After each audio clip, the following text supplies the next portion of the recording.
Okay, everybody, we're going to get started. So can everybody in the room hear me? Great. All right, so good evening and welcome to the Wednesday, October 1st, 2025 meeting of the City of Worcester Planning Board. My name is Albert LaValle. I'll chair tonight's meeting. Before we begin, I have a couple of brief announcements about how our meeting is going to proceed.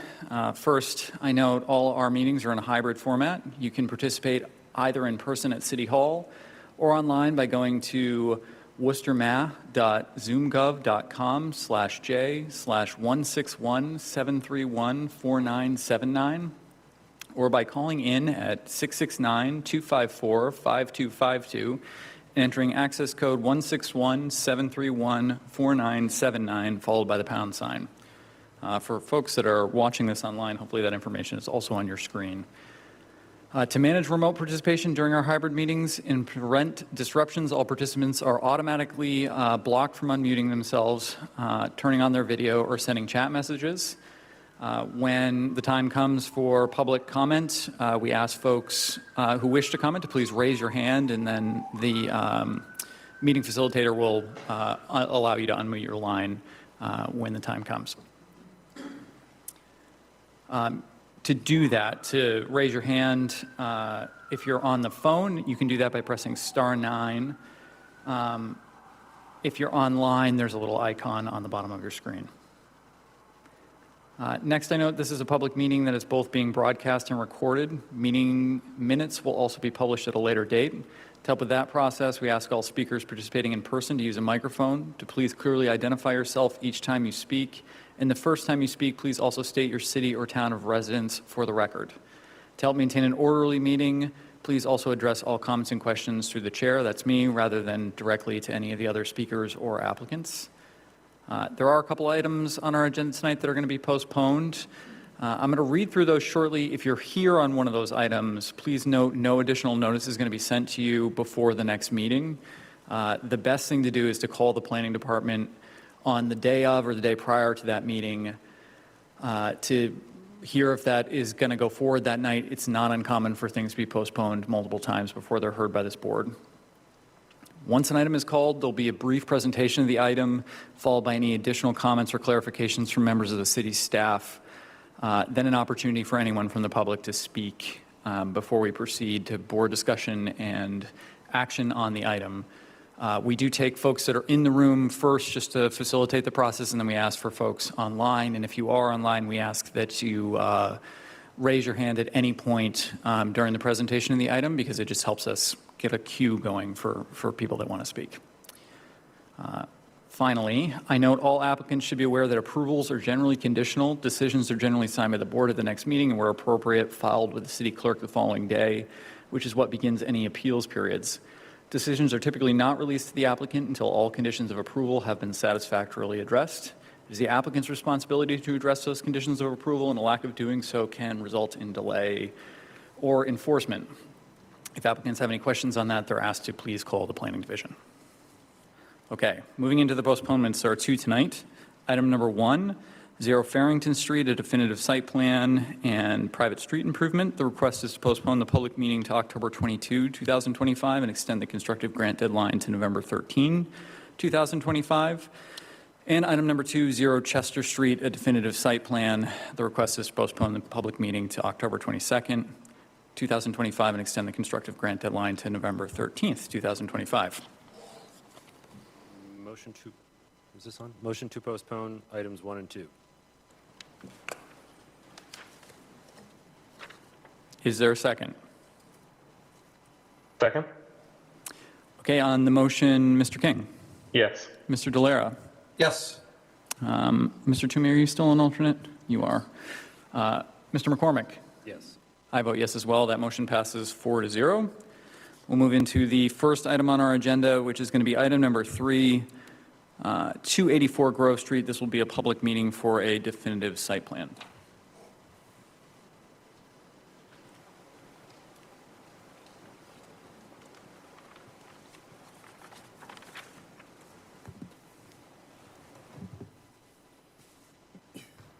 Good evening. Is this on? Does it have the green? It does, yeah. Then it should be on. Awesome. So for the record, Nick Dewhurst with Bowler, the civil engineer on the project. With me is James and Sean McGrath with Stonegate Group on the applicant side. The site is 284 Grove Street. It's a 0.8 acre parcel. It's currently comprised of a gravel lot, as you can see on that mapping there. Just to sort of orient ourselves, so the site is within the MG 2.0 Manufacturing General Zoning District, and it's bounded by the Middlesex Savings Bank there to the north, Grove Street to the west, Brookfield Street to the south, and there's that sort of small grassed parcel to the east that's owned by National Grid. If you could flip to the next slide, please. So this is sort of, yeah, that last one was just sort of kind of a, a locus of the site showing kind of the surrounding area. This is sort of a more zoomed in version of that aerial. So you can see, as I mentioned, it's really just a gravel lot today. Next slide, please.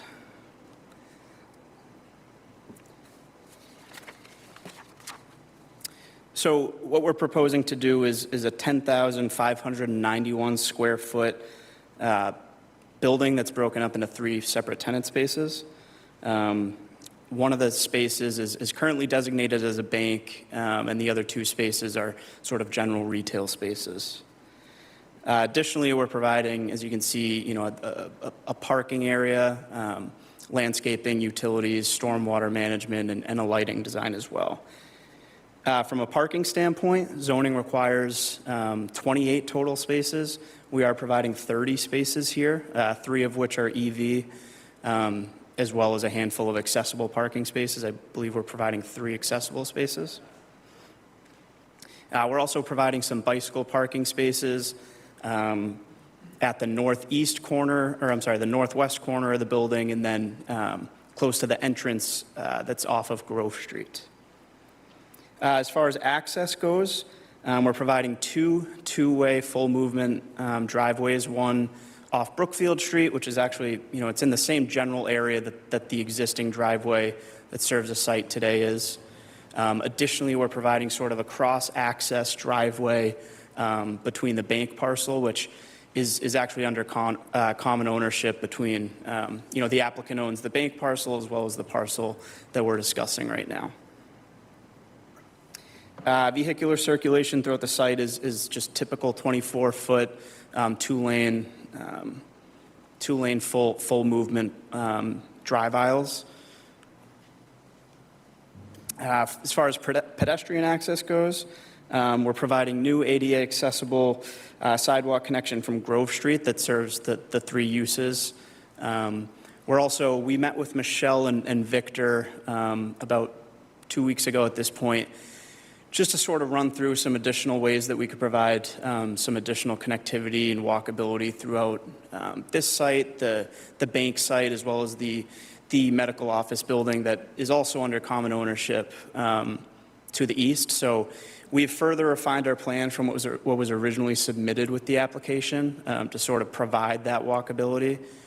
I think we received a markup from planning staff as early as, or as recent as last Friday.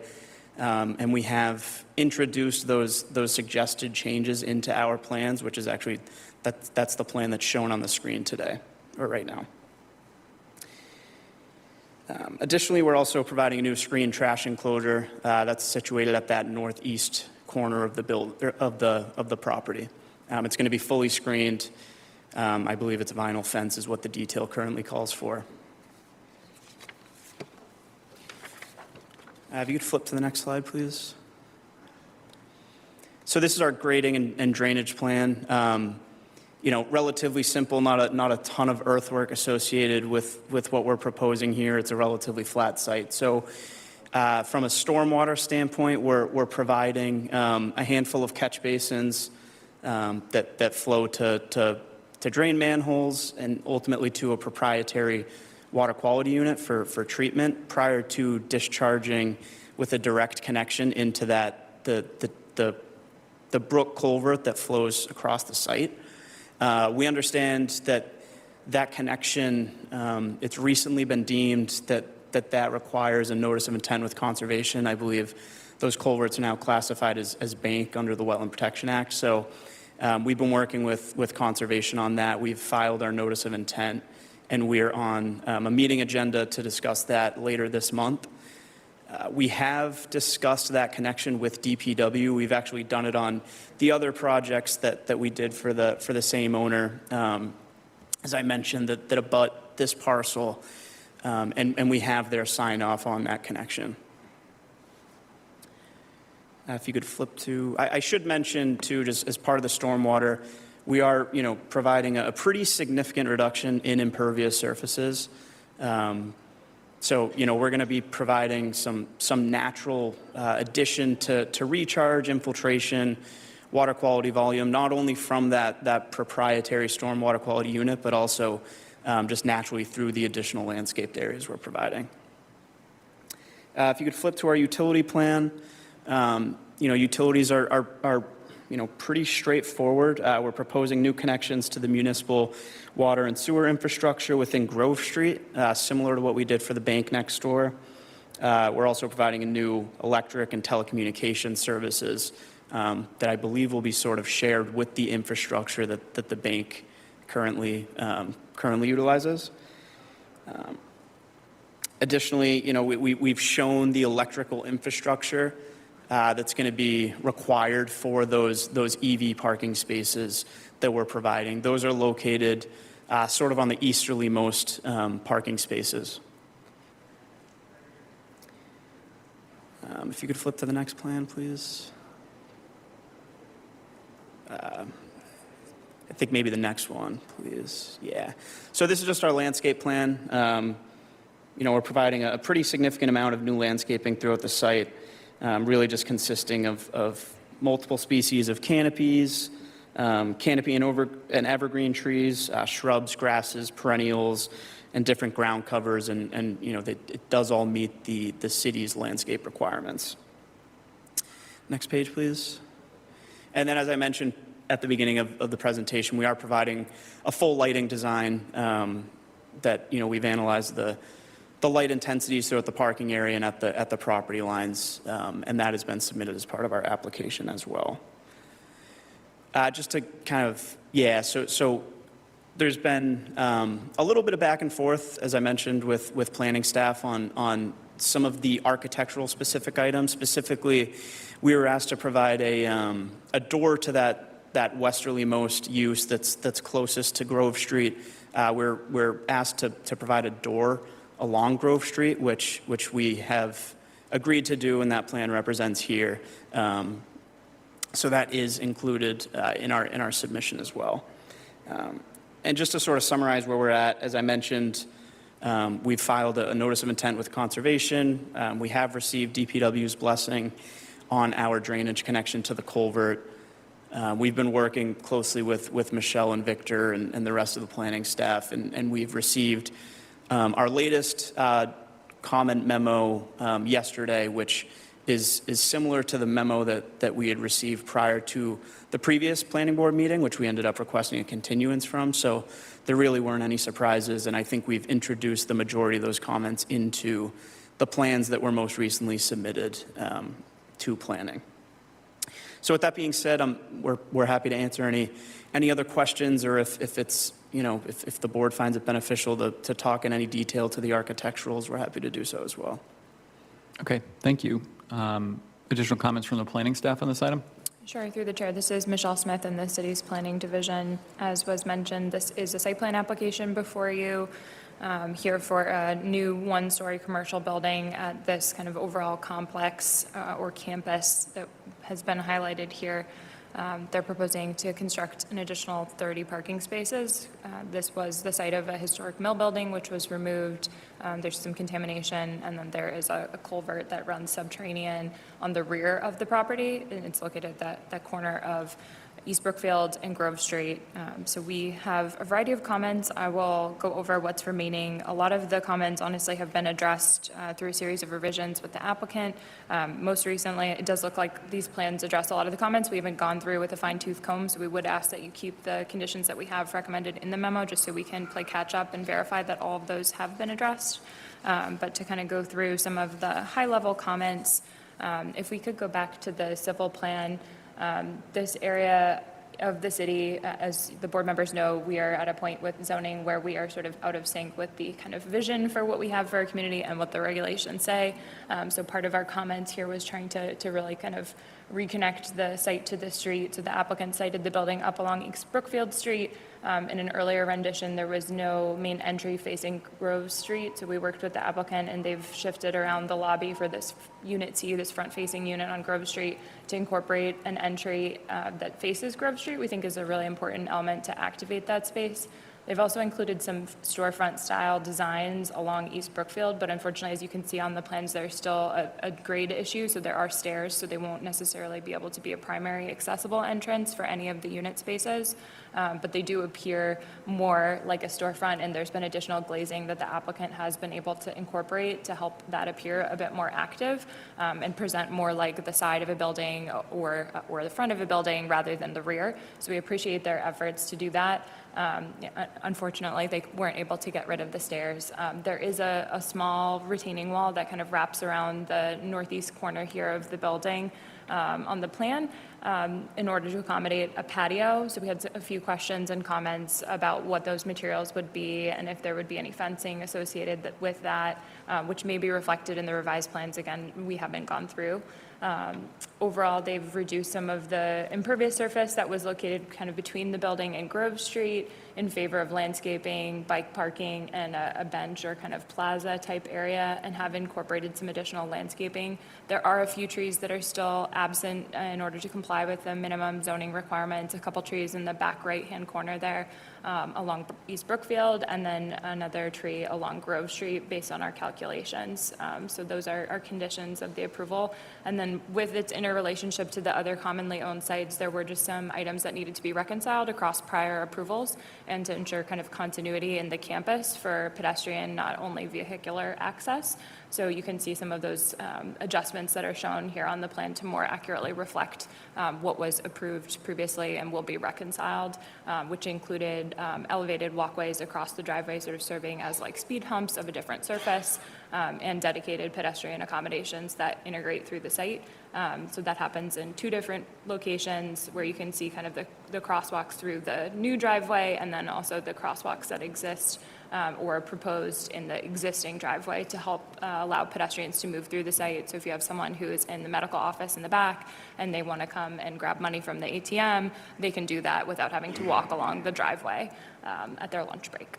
So we think a lot of those modifications are great enhancements. Ultimately, it's still, you know, a relatively low-density design, but part of that is due to some of our high parking requirements.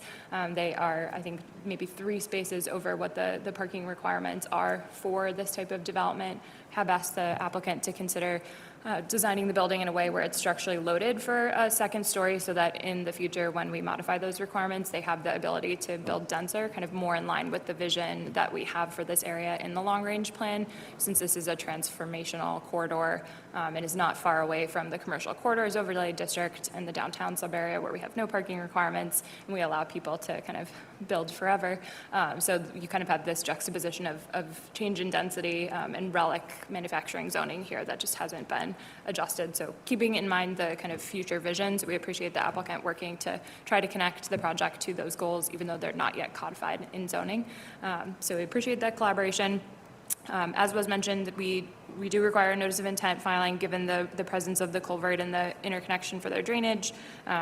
We have a few different conditions. One of them, just want to highlight, related to an easement. There is a small portion of the sidewalk that's being reconstructed outside of the right-of-way and on the private property, so we're just looking to get an easement for that, both for the applicant's benefit but also for the city's. So that is something we have listed prior to occupancy. I will note that there's just a typo in our memo. It doesn't require approval by City Council, so It's something that can be done administratively, so that if approved by city council, language isn't necessary. The manager accepts those on behalf of the city.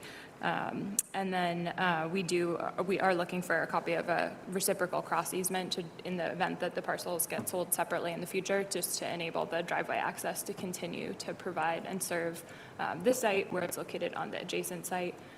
A few other items in terms of reconciliating signage and making some additional notations and details on the plans, but nothing of particular note. I will note that there have been a variety of changes. If the board members are familiar with the previous plans, just kind of along the existing driveway, but generally speaking, what I'm seeing here on the plan does reflect the requests that we have made, so I'm not going to detail those out, but I'm happy to answer any questions. Thank you. Okay, thank you, Ms. Smith. Any additional comments from DPW on this item? No additional comments beside the one that was already provided. Thank you. Okay, thank you. And just to the applicant, understanding all those conditions of approval, any items that you think need further discussion? So I don't think we had any specific objections to any, no. Okay, great. Then we'll open it up for public comment. Is there anyone in the room tonight wishing to comment on this item? Seeing none, is there anyone online? And a reminder to either hit *9 or raise the little icon to raise your hand.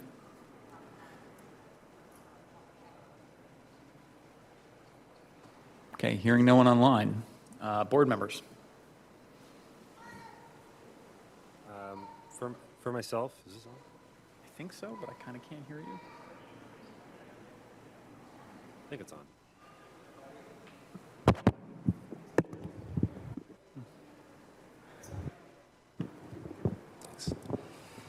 Thank you. For myself, no particular concerns with the site plan. I do appreciate the applicant's willingness to work with staff on making some improvements to activate the Grove Street and facade and at the door. I just wanted to, one thing that Ms. Smith noted was adding the loading capacity for a second story. Was that added to the plan, or is that a condition of approval? Through the chair, I don't believe either. I can't say definitively it wasn't added to the plan because I haven't combed through it, but it's not listed as a condition. Okay. Well, I do hope the applicant considers that. I think Ms. Smith made a good point that this is a kind of a transitional area and brought up in the city's recent Now Next plan. But overall, happy to support this project. Yeah, good. Okay, thank you, Mr. McCormick. Mr. King, any comments from you? Happy to support the project. It's a good use of the space. Thank you. Okay, Mr. Delera? Thank you, Mr. Chairman. I also support this project. I do have a question, though, for the applicant. Sure. So regarding units A and B, does the applicant have an idea about prospective tenants? And if so, would these prospective tenants be utilizing deliveries from large semi-truck style vehicles? Hi, so this is James McGrath with Stonegate Group. I can say that right now we only have a lease in place for the front half, but for the two spaces that you mentioned, they would be more general retail rather than things with large trucks or uses of that nature. It would be more fitness, smaller restaurants, things of that nature is the intent. Okay, so I guess I'm just wondering if, if, for example, a restaurant, if they would be receiving deliveries from a large truck like that, and, to what extent, and this is something that staff, I'm sure, has accounted for, to what extent is the driveway and the parking area able to accommodate that? So I think if there was any type of, I think the uses that they're considering would be more in line with a small, box truck, something that, and it would be, a real temporary loading condition. So, I think maybe it would pull off the shoulder of Brookfield Street or temporarily within the parking area, but I don't think we see any concerns, given that, we really don't expect any significant or relatively significant loading activities taking place as part of really any of the uses in this building. Thank you for answering my question. Absolutely. Okay, thank you, Mr. Delera. Mr. Toomey? No comments, thank you. Okay, for myself, I just also note that this is an area of the city that we are very focused on, kind of changing from what it was, 50 or 100 years ago, which made sense at that time, to something that's much more pedestrian-focused and friendly in the future, probably a little bit more dense. So understand that the applicant has been amenable to working with some suggestions from the city. Appreciate that. To the extent that, other creative ideas come up, I would love to see those incorporated, or, any future development either on this site or adjacent parcels, that sort of thing taken into consideration, I think would go a long way towards really fulfilling the vision that the city has for this space. So that's my only comment. Otherwise, I'm happy to support. I think we're ready for a motion. Okay, with that, I would make a motion to approve the definitive site plan for 284 Grove Street, subject to staff recommended conditions of approval on pages 2 through 4 of the staff memo. Second? On the motion, Mr. King, Yes. Mr. Delera, Yes. Mr. McCormick? Yes. I vote yes as well. Motion passes 4-0. Good luck. Thank you. Appreciate your time. Have a good night. Okay, next item we're going to hear tonight is item number 4, 1A Corin Street. This will be a public meeting for a definitive site plan.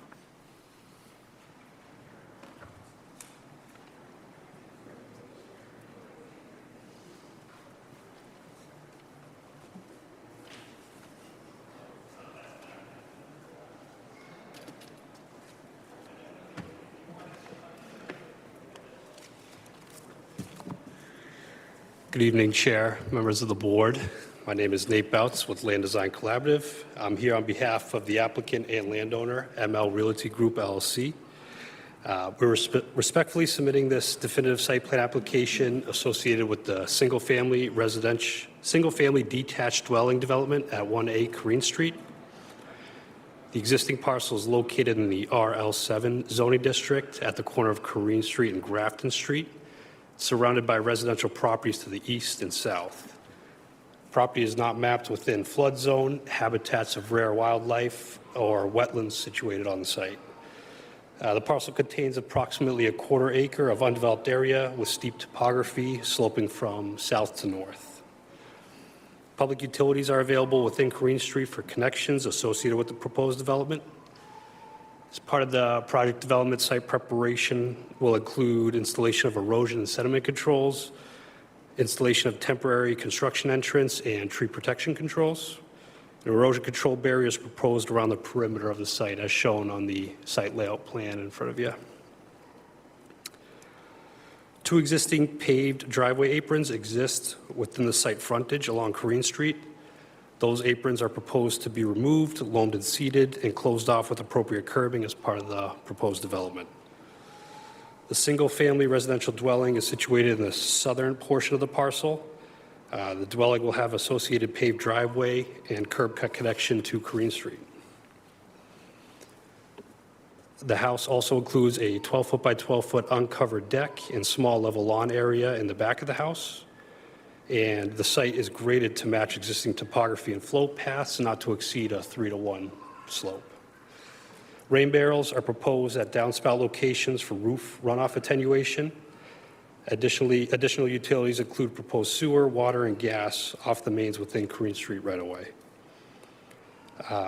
Per Worcester DPW comments, a surface sewer stub was also proposed for future development or connections into the drainage system.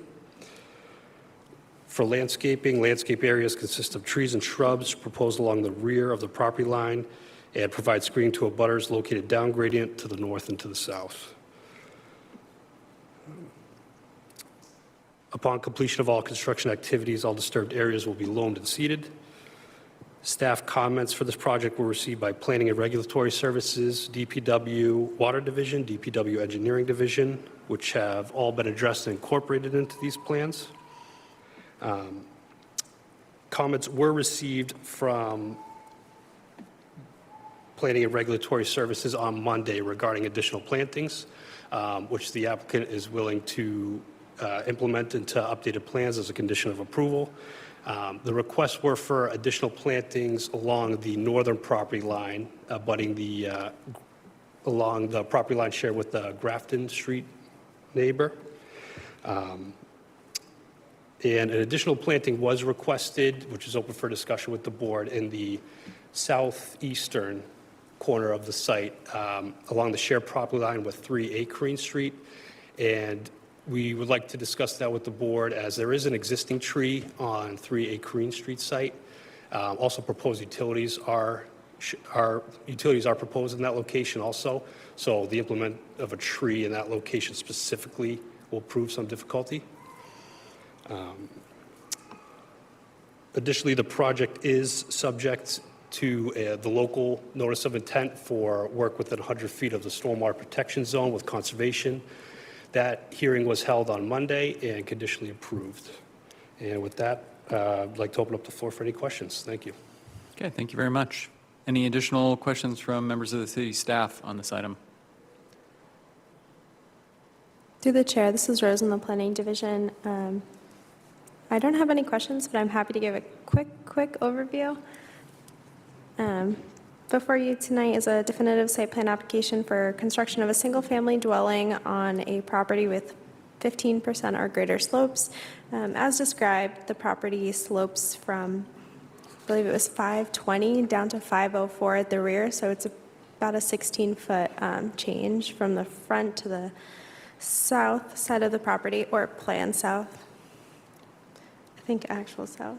But just to recap on what they're proposing, no stormwater infiltration on site, but they are proposing rain barrels to mitigate some of that stormwater during storm events. There's some discussion around landscaping, and we had asked, one of our conditions of approval was for the addition of 1 shade tree in the front yard, as well as 5 shade trees along the property line of 716 and 718 Grafton Street. So I can't speak to the status of trees on abutting properties as they're not labeled, but I'm just hoping the applicant can describe again the opposition to that comment. And then we had just asked, in addition to that, that the twin maple tree next to the proposed driveway shall be preserved, and that the applicant provide tree protection details in their plan. Otherwise, the plan meets all zoning requirements required for a development of this size. As stated, a conservation notice of intent filing is required. But other than that, I'm happy to answer any questions. Just looking for clarification on the condition about the tree. The applicant like to respond to that? Sure. So the applicant does not take any objection to the addition of the 5 shade trees along the abutting property line with the Grafton Street property. The twin maple is proposed to remain. Grading was revised per staff comments to keep that tree. And tree protection details, I believe, are shown on sheet C401 for tree protection during construction operations. And the discussion for the additional tree in the southwestern corner, I can refer to my colored plan here, and bear with me, I am colorblind, but I try my best to color it appropriately. The requested tree was in this location right here. Do you mind just grabbing the microphone, just so anybody who's online can hear you too? Sure. The requested tree was in this location right here, and proposed utilities are coming into the site in this location, so tree plantings obviously over utilities are not ideal. Additionally, the abutting property, 3 Crane Street, has an existing tree which is not labeled in terms of DBH or type. We gladly go in the field and obtain that information, but another tree proposed right here may cause conflict in the future in terms of, overgrowth and branches conflicting with each other. Okay, Ms. Russell, does that make sense? Yeah, I think so. Just to clarify, our condition is asking for 1 tree in the front yard and the 5 trees as well against the neighbor's property. I think if there's other places in the front yard the tree could be sited, I don't think it specifically has to go in that one location. I don't know. You can confirm you'd be amenable to a tree in the front yard somewhere along the front edge. Most definitely. Plenty of area to the north for an additional tree, just, that southern little corner was a difficult spot. So I believe anywhere in the north along the right-of-way of Green Street, we can implement that additional tree.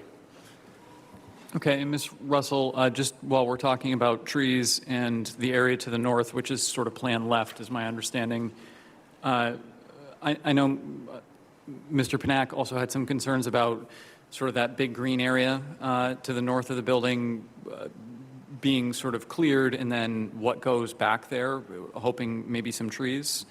Do the applicant care to comment on that? Sure. So right now, the area is kind of overgrown with invasives. We do have invasive species management notes shown on the plan to kind of clear out those invasives. The area is proposed to be loamed and seeded, and like staff comment was requesting, trees will be shown kind of along that northeastern property line, and then also in addition to the 13-inch twin maple that will remain, and an additional tree will also be shown along the Green Street frontage. So there will be between the six plantings with 1 existing tree to remain in that area. Okay, and just asking, Ms. Russell, does that feel adequate to staff, or are you requesting that we ask for some more trees? Through the chair, I think we're really just looking to ensure they're providing trees in accordance with the zoning requirements to have one every 50 feet along the sidewalk edge. I think it's coming from the subdivision rules and regulations. So I think that's the concern we're trying to address.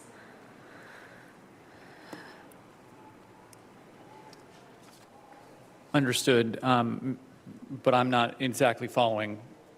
Do we have enough trees to meet that requirement, or are we asking for more trees? Through the chair, are we asking for an additional tree along the front property line?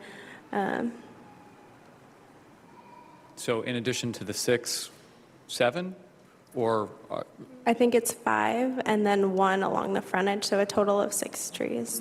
And is that conditioned in the existing memo now, or are we changing that condition? That's how the condition reads currently. You're welcome to add anything, but I think the applicant addressed the concern. Okay, thank you. Sorry to belabor that point.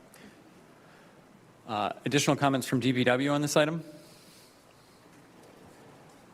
No, we noticed that all the modifications were made, so we don't have any other comment. Okay, thank you. Thank you. Then we'll go to public comment. Is there anyone in the room wishing to comment on this tonight? Come on up, sir. You can use any of the microphones that you like. Good evening. I'm Nicholas Jenkins. I live at 3A Curran Street. I've spoken with several neighbors. We welcome the project. I've lived there since my house was built, and I know there's a lot of tree talk going on. I was hoping trees would be taken down, especially along this, I'm not sure on the map there, but there's some big, are those maples or oaks? Yeah, They- little mix. They're overhanging into my property. If they ever come down, it's going to take my house out. I don't own the property, so I could never do anything before. We would like to see those trees removed.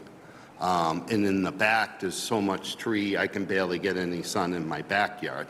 So I think more trees, I don't know what kind of trees the city's proposing they put in, but it's pretty, in the summertime when everything grows in, it's very well shaded as it is now from my property.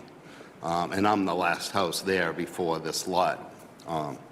So I would like to see as many trees taken down as possible for safety reasons for my home.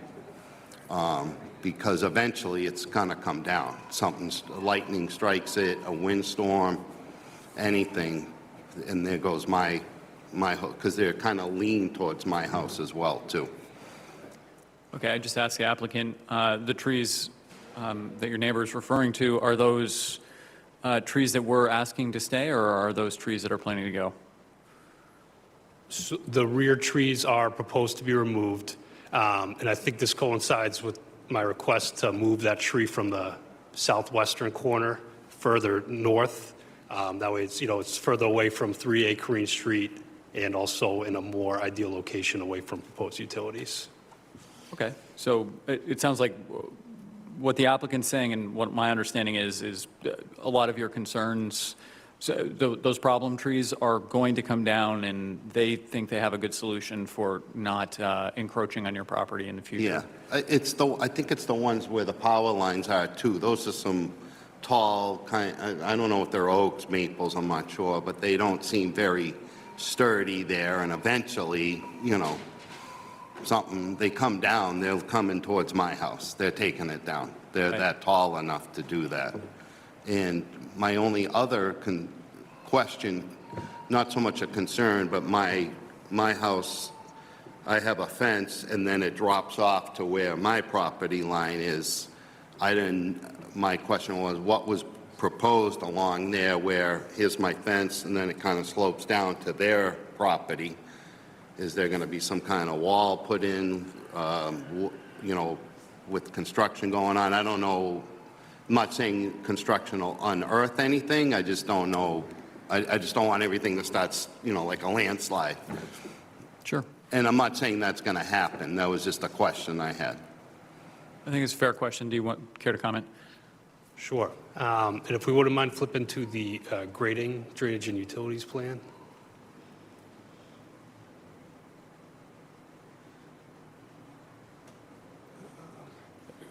So the proposed house is proposed in a fill situation. So where the topography kind of hits the property line, it will be leveled out for the house, and then the off-grading will occur kind of further to the north. In terms of washout and runout, that's where the erosion control barriers will come into play, controlling sediment and runoff throughout the site. Obviously, the contractor will do his best efforts during construction to stabilize all those areas.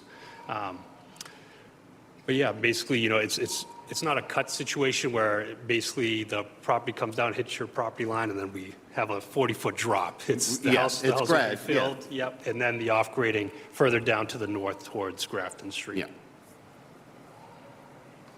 Does that answer your question? Yeah.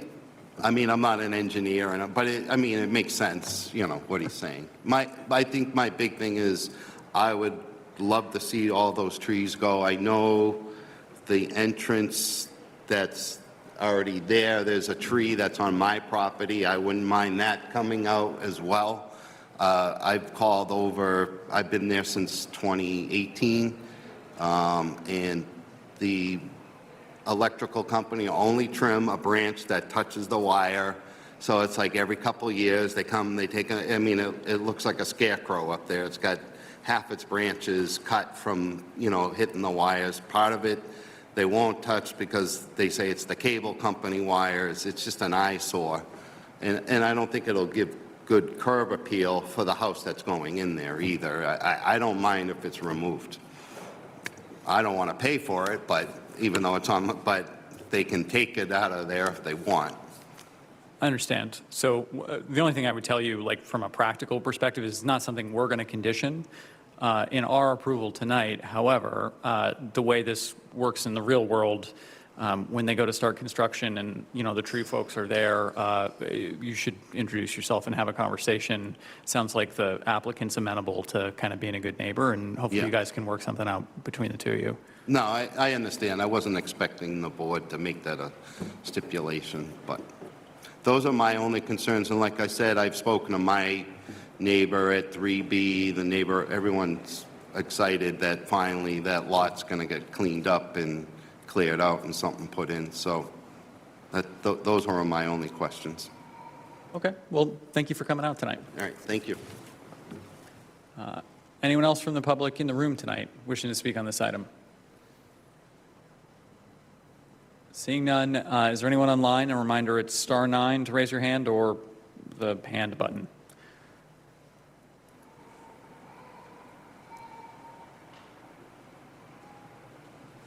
Hearing none. Board members? For myself, I think this has been pretty thoroughly discussed. Appreciate the discussion on the trees and happy to support it. Thank you, Mr. McCormick. Mr. King? Oh, always appreciate the collaborative approach with the residents and people building. Thank you. Happy to support it. Thank you, Mr. King. Mr. Delera? Thank you, Mr. Chairman. I concur. Thank you, Mr. Delera. Mr. Toomey? Just one question. If you do take the neighbor's tree, does that affect the trees, the rest of the trees in the development? No, no impact to the rest of the trees of the development. Okay. That's all I have. Thank you. Thank you, Mr. Toomey. No additional comment for myself. I think we're ready for a motion. Okay, I would make a motion to approve the definitive site plan for 1A Corrine Street, subject to staff recommended conditions of approval on page 2 of the staff memo. Second? On the motion, Mr. King? Yes. Mr. Delera? Yes. Mr. McCormick? Yes. I vote yes as well. Motion passes 4-0. Good luck to the applicant. Thank you. All right, we're on to item number 5, which will be 18 Bowker Street, Lot 1. This will be a public meeting for a definitive site plan.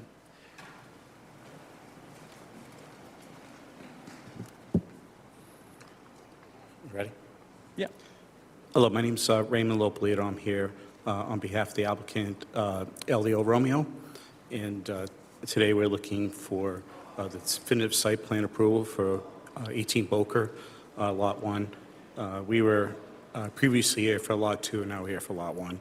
And so the project is going to be a single family. We've submitted the plans for review. We've received comments, and so far we've been pretty much on the same page. So some of the things we are still going to believe it need to do is we need to, based on DPW's comments, is to move the water line a little bit more over to make sure that the line hits inside the house and not in the garage. So we'll be making those adjustments.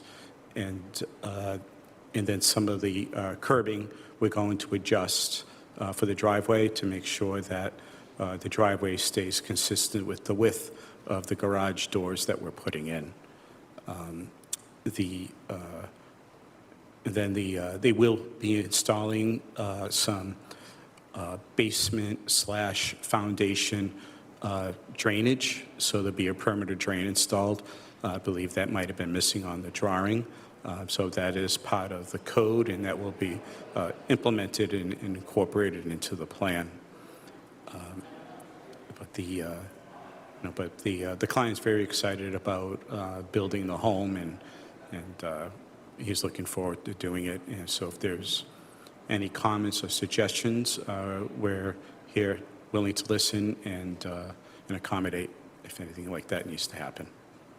Okay, thank you very much. Additional comments on this item from planning staff? Through the chair, this is Rose Russell in the Planning Division.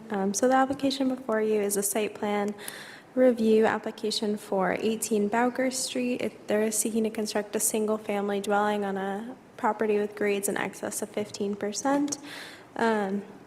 As the applicant stated, this project was recently before the board, I think at the last meeting or one of the last couple meetings for the lot to the left. And they're back in front of you with Lot 1. I will just note for the record, it was recently assigned a new street number, so I believe it's referred to as 26 Bowker Street, but our numbering is based on the application as at the time it was received. So they're seeking to build a single-family house. The property slopes backwards from the street down. So they're seeking to construct these 2 retaining walls to provide somewhat of a front yard leading from the house to the street. So they're pretty tall. The closer they get to the house, I believe the highest, it's about 10 feet. 10 feet when it gets to the house on the left side of the garage. So it is a pretty significant drop off. We have a couple of recommendations of approval. We had requested that they address the driveway width. So presently it's 16 feet and then it flares out to 18 feet to meet the garage. Their architectural plans depict that the garage doors are a little bit wider than 18 feet. So we just want to make sure they adjust the driveway to reflect whatever actual impervious surface they're going to be constructing. We asked for an additional tree in the rear yard, maintaining some trees during construction. Any fencing, to avoid using chain link fencing, use more decorative fencing. And then at this time, we hadn't received soil testing from the site. They are proposing some infiltration in the front yard, subsurface infiltration. So we just ask that in the event soil testing comes back to say that the soils are not suitable, that they provide alternative mitigation. Specifically, we outlined rain barrels to capture the roof runoff. And then finally, we had just asked that they provide updated architectural plans, just depicting the difference in grade. The ones we have on file are kind of flat, and we'd just like to see how the grade will be affected in their architectural drawings. So I think that's all I have. I'm happy to answer any questions from the board. Thank you. Okay, thank you, Ms. Russell. Additional comments from DPW on this item? Yes, I just want to say that we noticed that the comments that we provide was not updated in the plan that they provide, the update plan. Also, according to your drawing, the Coltech recharge require 55 inches of acceptable soil. According to the soil evaluation that you provide, you only have 44 acceptable inches of soil. So that's something that you should consider. Okay, thank you. Does the applicant wish to, do you have anything you want to add before we go to public comment? No, we're willing to accommodate that. Okay, great. Anyone from the public wishing to speak on this item tonight?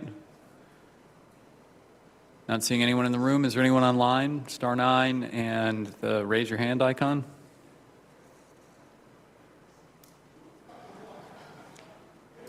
Seeing none.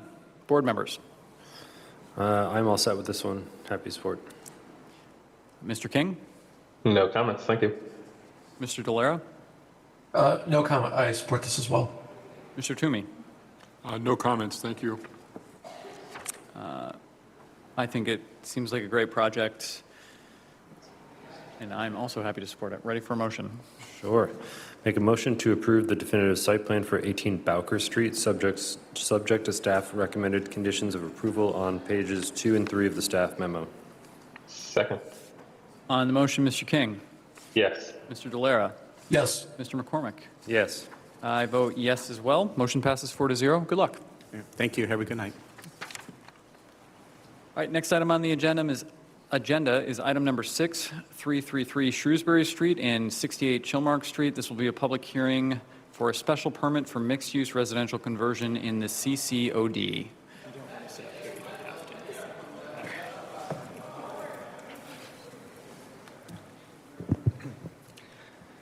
Good evening, Mr. Chair, members of the board. My name is Joe Duquette from the law firm Bowditch and Dewey. I'm here tonight on behalf of Community Midwifery Center, Inc., a Mass nonprofit. Joining me tonight is quite a few people, a representative from the applicant, some friends, as well as representatives from the project team to answer any questions you may have. I promise to keep it brief for you Red Sox fans out there. Hopefully you can catch some of the game. So the applicant is seeking a CCOD special permit for mixed use from the board in connection with its proposed use of a portion of the 333 Shrewsbury Street historic building known as the Coca-Cola Bottling Company building, aptly named. So for use as a midwifery birthing center and 2 residential apartments on the 2nd floor. The proposed use will be locally owned and, to my understanding, will be the first independent birthing center in the city, so very exciting. And it's necessary to provide much needed access to midwifery care for families and individuals in the greater Worcester area. The proposed use will support the foundation and growth of independent midwife-led birth centers in midwifery practices and will also support access to high-quality midwifery training in order to grow a diversified workplace of skilled midwives. The applicant has entered into a lease for an approximately 16,550 square feet portion of this building, which is being shown here. There's an upper parking lot that contains about 28 parking spaces, and there's plus or minus 44 parking spaces located on the property site itself. The owner does also have an accessory lot that contains 75 parking spaces, 55 of which are available for all the multi-tenanted uses of the building. The project itself, most of the work is interior fit-up for the proposed use. There is going to be an approximately 800 square foot labor garden as a nice outdoor amenity for everybody involved, and a reduction of the pervious or impervious surface on site. The architectural changes are largely going to be reviewed by the Worcester Historical Commission next week, but want to keep it short and sweet. If the board has any questions, we are happy to answer them. Okay, thank you very much. Additional comments from planning on this? Through the chair, this is Rose Russell in the Planning Division.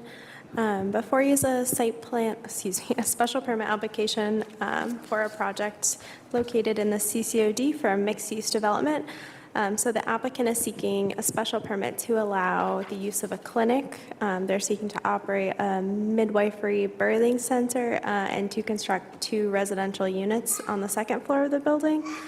So neither residential, a 2-unit residential or a clinic are allowed uses by right. This is the MG2 zoning district that we're in along Shrewsbury Street and also within the Commercial Corridors Overlay District. So within the CCOD, the zoning ordinance allows for a special permit to be obtained to allow these non-permitted uses to be established in the event that there's a mixed use, so some commercial use with a residential component.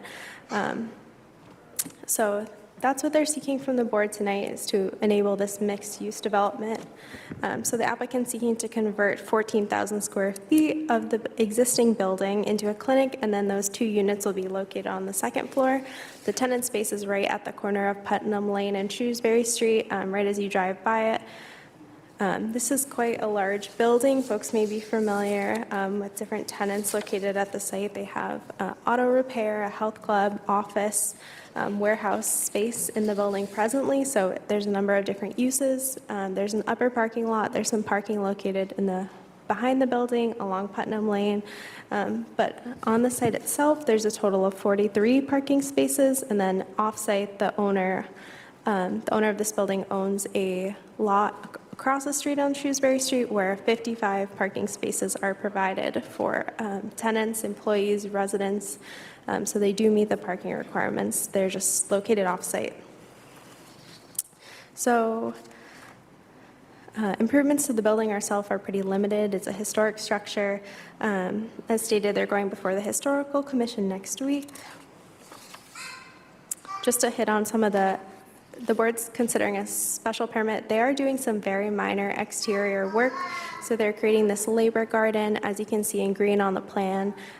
They're ripping up some of the pavement and landscaping it. And one of our recommended conditions of approval is that they expand that area even further. We had requested that they add a bench or a picnic table, some other form to provide usability for folks that may be going to the birthing clinic, whether it's for employees that work at the building, but just since that area is no longer going to be used for vehicles, the very last space in that smaller lot ends right before the entrance of the building. We don't see any reason they can't expand that, just to provide some more usability for folks.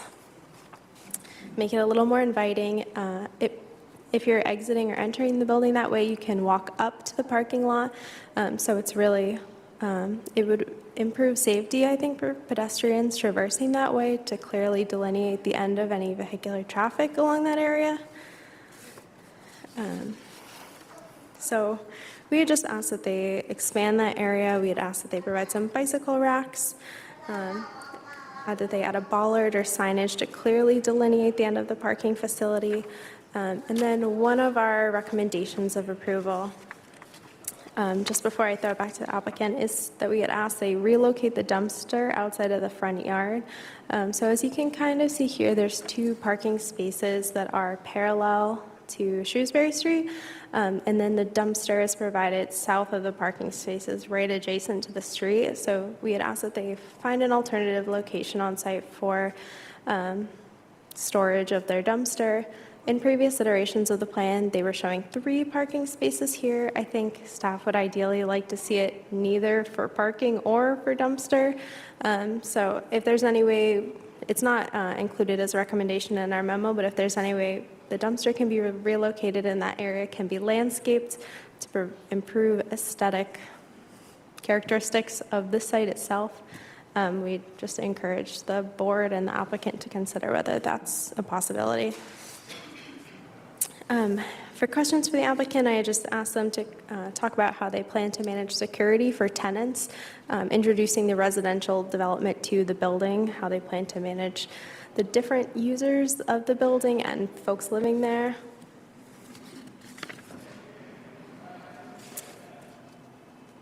And then just how they intend to direct folks to the other parking lot, if there's any proposed new signage. There's a lot of different parking areas, so whether it's going to be clients for the birthing center or any other folks within the building, either employees or users of whatever different businesses there, just how they intend to direct folks around the building and off-site as well. So I'll leave it there. I'm happy to answer any questions the board may have.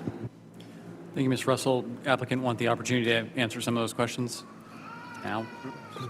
Yeah, so I'll turn it over in a little bit, but as far as expansion of the labor area, obviously, would love to expand it as much as we can. We do need that space for emergency access, so we're a bit limited as to the areas we can expand, but the condition as written is fine with us. We'll evaluate areas where we can improve that area. The parking in the front, we really do need that parking there because a lot of the parking is off-site. That particular parking area is particularly critical for this use. People who are about to give birth, they want to be in very close proximity to the entrance of those doors. So we understand that the site constraint isn't necessarily ideal in conforming with the CCOD requirements, but that given this type of use, that the parking space is being located there and that it's an existing condition is appropriate. Could we relocate the dumpster? We are going to relocate the dumpster. We don't know exactly where yet, but yes, Okay. it will be relocated. And then I believe it was security for tenants. I don't know to what extent. There's not a separate entrance, right? Oh, there's existing locked doors with electronic security there that we would maintain or Sorry, enhance. could you just, for minute-taking purposes, let us know your name and Oh, sorry, apologies. I'm Rachel Blessington. I'm a midwife and developer of the birth center.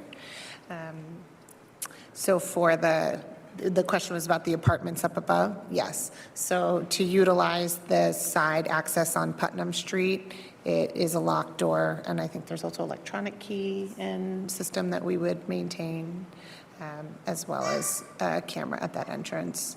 And I think it takes the key as well to utilize the elevator that gets you to the next floor. Okay, thank you. Just to add a little bit more to the landscaping, to Nicole Duquette, McClure Engineering Company, before I'm asked. So we're kind of a little bit conservative with what we show with the garden area, only because we know there's ledge in that hill. There's some exposed ledge over near those trees, and we're going to try to save those trees, but those trees are sitting on either a big boulder outcrop or ledge.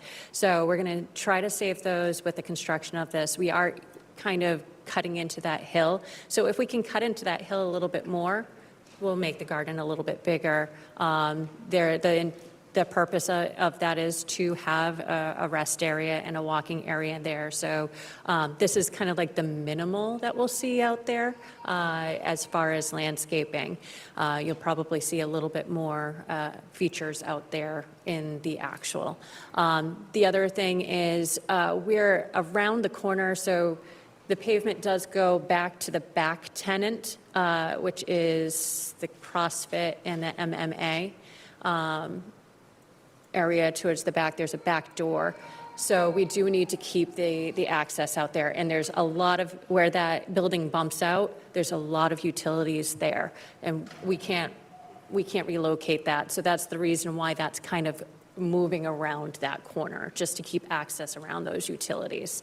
But our intent is to grow this garden area as much as we can, construction-wise. We just didn't want to give you something that couldn't be done, so this is the minimum area that would be done. Okay, thank you. Appreciate the clarification there. Does that wrap up kind of responses to planning comments? I think there was a question about the direction from the alternative accessory lot. I mean, there are crosswalks available across Shrewsbury Street as far as letting potential occupants of midwifery in. Right, we would prioritize having staff park across the street because they'd be coming in, planning for that, so that we could maximize use of the upper accessory lot for clients who are coming in who are pregnant or traveling with children or infants. We can, I think the signage already exists at the street there. I know when Redemption Rock was there, they had, signage on the door, they had signage across the street that kind of explaining what it was, and it didn't seem to cause an inordinate amount of problems. I'm sure people still got towed from time to time, but I think, True. Yeah. Obviously a very different use too. We also have a system with our appointment confirmation where we give detailed instructions on how and where to park safely and appropriately. So we would update that at this location so that before patients arrive, they would know where their options were, including that lot, if it was necessary for them to use it. Okay. And I believe that that's it. Thank you. Okay. Appreciate that. Any additional comments on this from DPW? No, we don't have any other comments. Thank you. Okay, thank you. Is there anyone from the public here tonight that wants to speak on this item? Come on up.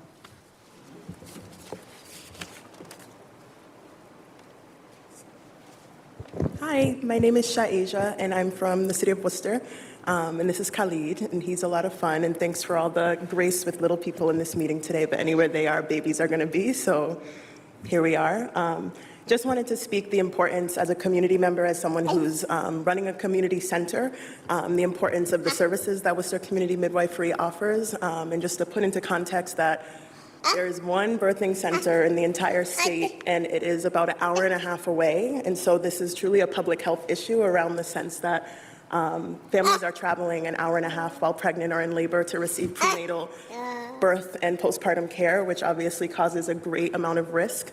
My family, on a personal level, I had a family member who tried to go there and actually was in a car accident while in labor, trying to get to the space, which obviously is not an ideal situation. We've also experienced infant loss at the hands of a midwife who should not have been practicing and was not qualified to do what should have been done. And when bringing this little baby into the world, even with these beautiful people on my staff, when having to birth in the hospital, I still experienced a great amount of challenge. And so I think that the birthing center for Worcester families and families in the surrounding space really provides options, which I think is the most important thing for this community, where if you want to be in your home, you can. If you want to be in the hospital, you can. But right now, there's not really that in-between space for this community, and particularly for communities of color who experience far more intense maternal health outcomes. So I just wanted to at least speak that into the space. Because I know it's about planning and making sure the building is efficient, right? But then there's this other piece where our community at large is going to benefit greatly from these beautiful people who handled my care very well, and I know will handle the care of other folks very well. So just wanted to bring that into the space, and I appreciate y'all listening. Thank you. Thank you. Anyone else from the public wishing to speak on this item tonight? Well, I'd like to introduce my colleague, Joelle Ward, who also is a birth center developer, also a nurse at UMass, a parent from Worcester. And we have been working on this project for several years to bring this type of care and education to the city. And I think she could tell you a little bit more about why this is so important, especially at this site, for it to become available for our community. Yeah, hello. Again, my name is Joelle. Thank you for your time and for hearing us out tonight. But I'd really like to add to the value that this birth center will add to our community. I'm a nurse. I've been a nurse in Worcester for 15 years, and I am a labor and delivery nurse at UMass. And I really believe in the value of the birth center to add options for our community. And not just Worcester, this is something that will really change the landscape of birth for central Massachusetts and Massachusetts at a larger scope. Midwifery care is really exceptional. It's something that is customized for the person and the family receiving the care, and it has proven better outcomes. So having this birth center in Worcester is really going to make a difference with growing families in our community, and that will ripple into the rest of the state.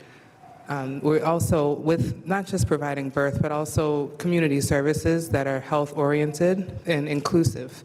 So this will be a beacon and a central place for people to find care that is suited for them in an alternative way that isn't necessarily, maybe some people aren't suited or don't want to go to a hospital per se, right, to receive care because for whatever reason that's personal to them. But it's really critical to be able to provide options in the community that are accessible to everyone. Thank you so much. You're welcome. Do the chair. It looks like we have someone online with their hand raised. Great, let's go to them. Hi, I think that's me, Dodie Swope. I'm with the Together for Kids Coalition. We're a coalition of over 273 members in the city of Worcester, working on the maternal child, early childhood health continuum from prenatal through age 8. This project and this birthing center is so critical to the continuum of care for families in the city of Worcester. And as both Joelle and Shaija, who are members of our coalition, have stated, really important for our communities of color who experience devastating disparities around birth outcomes. I think the other thing to say is that the place where this is sited in the city is also really critically important because it offers access to everyone across the city and beyond. We did just close a birthing center up north, not a birthing center like this, but a hospital, maternal and labor and delivery center. So we really need more of these kind of services in central Massachusetts, and this will be a huge asset. I know our entire community in the early childhood and maternal and child health space is so excited about this project. We just wanted to come and say how important it is and to say there's really a huge community outswell for support of this project. And I'm so excited to see the community garden and the ability to walk outside and breathe, and that space for moms in delivery is going to be critically important. So I'm excited to hear the planning board say, make it bigger. So thank you so much for listening, and I appreciate the opportunity to share. Thank you. Thank you. Anyone else from the public wanting to speak on this tonight?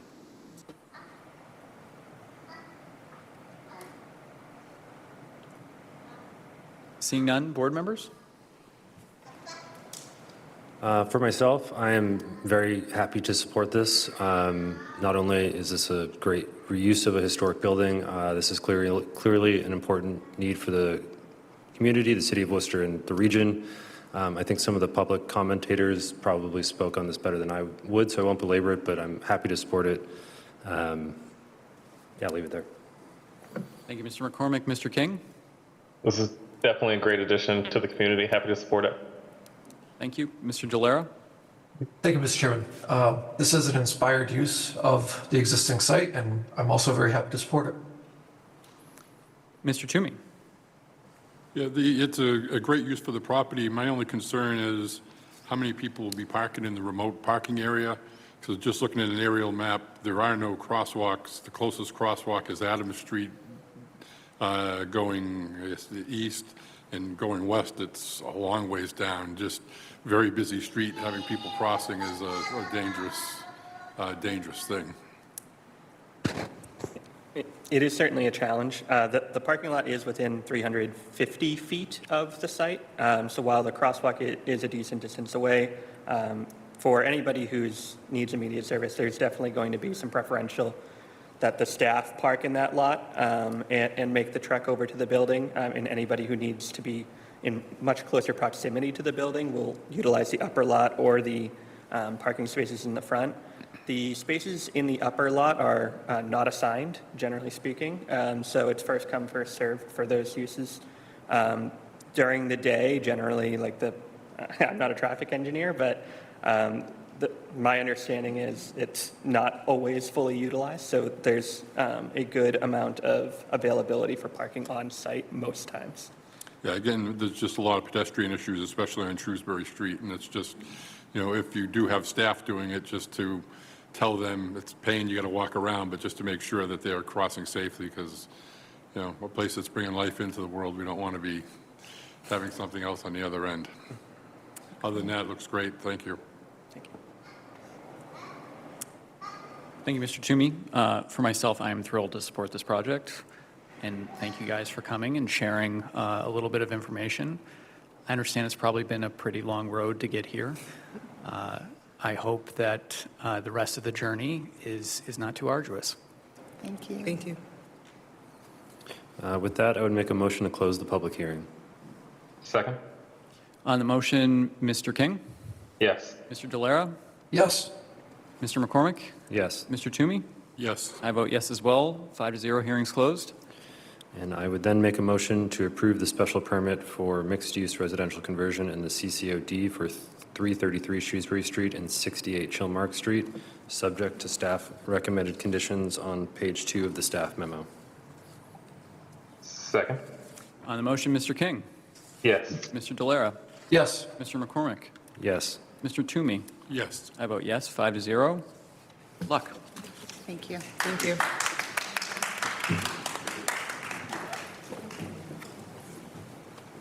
Okay. Next item on the agenda, we're going to hear, the next two items are somewhat related, so we're going to go out of order and hear item number 8 first, which is 485 Grove Street, Colony Apartments redevelopment Phase 2. This will be a public meeting for a definitive site plan and a public hearing for a special permit for relief from minimum off-street parking and/or loading requirements, as well as some dimensional requirements. Good evening, Mr. Chair, members of the board. For the record, Mark Bornstein, attorney at the law firm of Prince LaBelle here in Worcester. This evening, I'm joined by members of the team from Colony Retirement Homes. We have Marianne Delory, who's the executive director of Colony Retirement Homes, Craig Nicholson of Affirmative Investments, Mike Andrade, and Ron Mendez of Graves Engineering, who are the civil engineers for the project. We have a short video presentation for you, and then we'll turn it over to staff, and then happy to answer any questions the board may have. Thank you.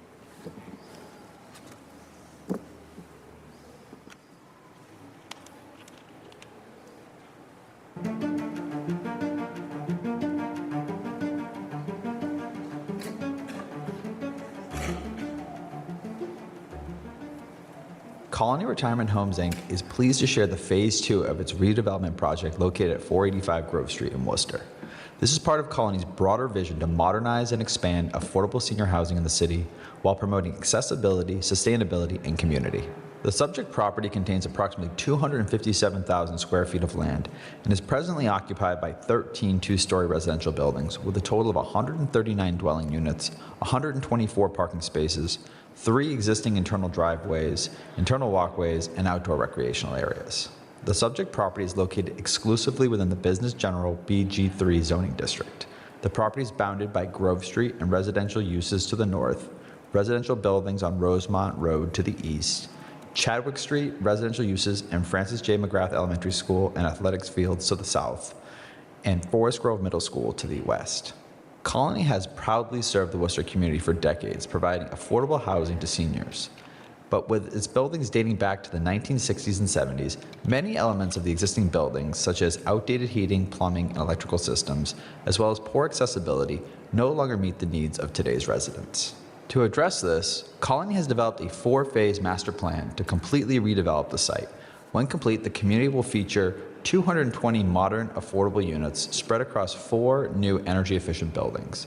On May 22, 2024, the Worcester Planning Board granted definitive site plan approval and definitive plan more than one building on a lot approval in connection with the first phase of the master plan project, which will include the demolition of 3 existing 2-story buildings and the construction of a new approximately 48,968 square foot 4-story building containing 45 new dwelling units, 39 new parking spaces, and other related site improvements. Now, Colony is proposing Phase 2, which will involve the demolition of 3 existing buildings and the construction of a new 4-story, approximately 55,000 square foot building with 48 affordable senior units. 12 units will be at or below 30% AMI. 32 units will be at or below 50% AMI, and 4 units will be at or below 60% AMI. This building will also include a community kitchen and dining space, open and private lounge areas, an arts and crafts room, mail services, and laundry on every floor. All units will be ADA compliant or designed for improved accessibility, with 6 Group 2 accessible units, 3 community-based housing units, and 4 hearing impaired units. Phase 2 will also result in the demolition of 32 parking spaces and the construction of 24 new parking spaces, including 4 handicapped accessible spaces, 2 of which will be van accessible spaces, and 4 standard EV spaces for a total parking supply of 119 spaces for the Phase 1, Phase 2, and the remaining buildings on the site. The Phase 2 project also includes the reconfiguration of a portion of Eastway with the closing of the existing curb cut and the construction of a new curb cut on Grove Street, the construction and installation of new walkways, new retaining walls, new fencing, a new transformer on a concrete pad, new lighting, new utilities, and other site features. The project emphasizes sustainability and quality of life.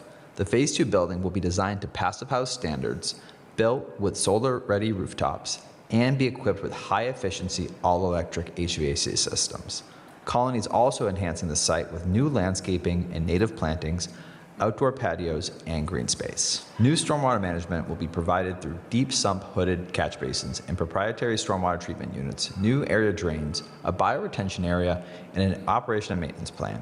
The stormwater management system will be connected to the new subsurface detention system, which will be installed as part of Phase 1. Phase 2 will be functionally and aesthetically compatible with the surrounding commercial, institutional, and residential properties in the neighborhood, which include a mix of schools, parks, commercial buildings, and residential uses. The exterior design for the Phase 2 building incorporates a blend of fiber cement wood and metal siding, large windows, private balconies, and pitched roof lines, presenting a modern yet contextually sensitive architectural approach. Colony is proposing a privacy fence along the easterly boundary in addition to trees and plantings to serve as a buffer between Phase 2 and the residential neighborhood on Rosemount Road. Phase 2 has been carefully designed to ensure safe and efficient pedestrian and vehicular circulation, with accessible walkways, improved driveways, reconfigured parking areas, and adequate provisions for emergency vehicle access. Traffic generated by the project will not significantly impact neighborhood congestion, with estimated increases of only 16 a.m. and 20 p.m. peak hour trips across the entire redevelopment. Parking will exceed zoning requirements after applying applicable inclusionary zoning and transportation management program incentives, which reduce the required spaces from 171 to 86. With 119 spaces provided across the development, including EV and ADA accessible options, the site will be well served with the on-site parking. The property's proximity to public transit, walkable amenities, new bike facilities, and the implementation of a transportation management plan will further reduce car dependency. Lastly, while the building requires 2 loading spaces by zoning, Colony is requesting relief to provide 1 appropriately sized loading space, which will be supported by additional loading accommodations elsewhere on the site. Phase 2 is much more than a construction project. It's a step toward a more equitable, accessible, and sustainable future for Worcester seniors. Colony is proud to bring modern, affordable housing to those most in need while honoring its long-standing commitment to the community.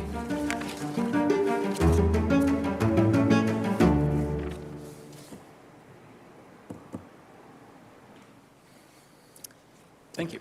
Yep. Thank you, Mr. Chair. So I'll turn it over to you, Mr. Chair, or to staff. Additional comments from planning staff? Sure, through the chair. This is Michelle Smith in the city's planning division. As was covered in the lovely video presentation, the applicant's in front of you this evening for 3 different requests. That's a definitive site plan approval for this second phase of what you will recall from May of 2024 for the Colony project, as well as a special permit, in this case for inclusionary zoning incentives specifically related to loading, and then more than one building on a lot because we have multiple residential buildings on a lot here. So they are proposing essentially 12 new units in sum. So you've got replacement of all the existing units that'll be subject to demolition through the construction phase, with 12 new units coming online, and then the overall loss of 8 parking spaces. Ultimately, that's still within the confines of the zoning requirements as far as parking goes. We have standard recommendations in terms of conditions for both more than one building on a lot and the special permit relative to inclusionary zoning incentives. The special permit for the incentives is really because they are required to provide loading spaces that they are not providing, and where they are providing a loading space, it does not meet the tractor trailer size requirements that we have codified in the zoning ordinance. So they are proposing a 9 by 50, and we require a 12 by 50 size space. We require 2 of those for the size of the building, and they're proposing 1 of those. So reduction from 2 to 1, slightly smaller than a tractor trailer. So that is what the special permit is for. And then again, more than one building on a lot, very standard conditions. I'm going to fly through these and provide commentary through discussion with applicant's counsel prior to the hearing on the site plan comments, because I think this touches nicely on all the comments that we have remaining from the review criteria in the memo. So I'm on page 4 of the staff memo for the board members. In discussion with the applicant, they would like to have us adjust condition 1A to reflect, instead of 2 additional covered exterior bike racks for a total of 18, they'd like to reduce that to 1 additional exterior covered bike rack for a total of 12. Staff's not opposed to this change.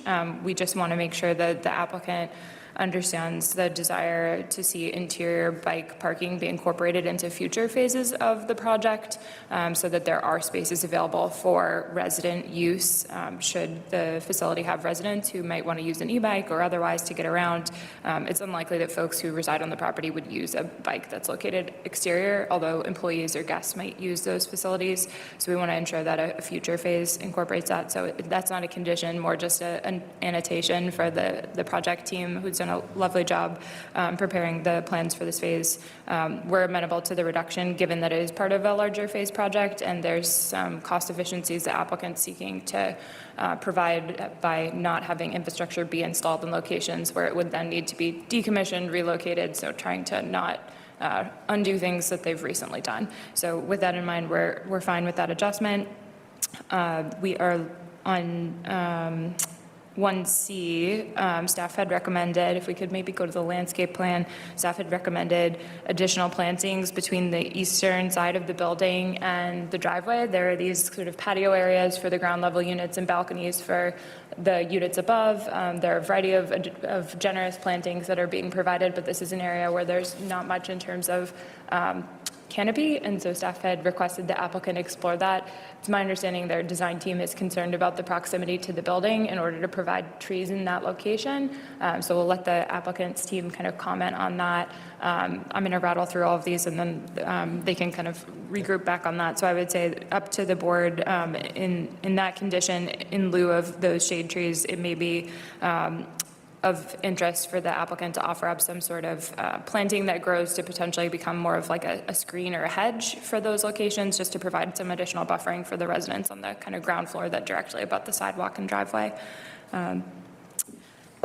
1F, I believe the applicant is potentially concerned about the driveway width. We have a comment here. There's a proposed 22-foot wide one-way circulation drive.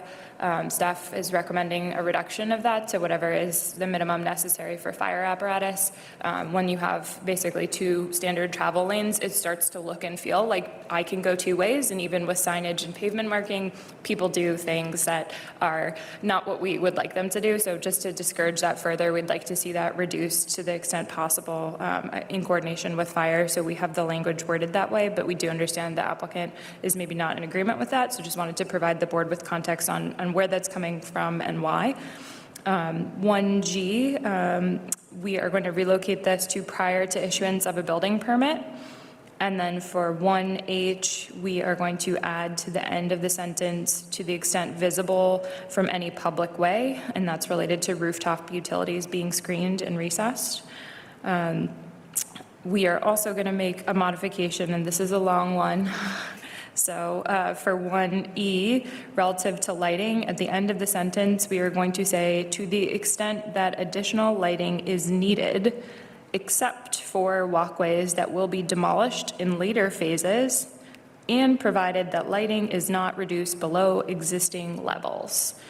DTM comments, there are some requests for revisions on these. That is 1MI. Instead of enclosed, we are going to substitute that with covered exterior, again, putting in the plug for the interior bike parking spaces in future phases. And then on M4 or IB, we're actually going to strike 4 and 5 and substitute them with a new 4, which will be construct ADA curb ramps at the 2 fronting crosswalks along Grove Street to city specifications, or if acceptable to the Department of Transportation and Mobility due to project phasing, construct 1 accessible crosswalk and ramps on both sides of Grove Street.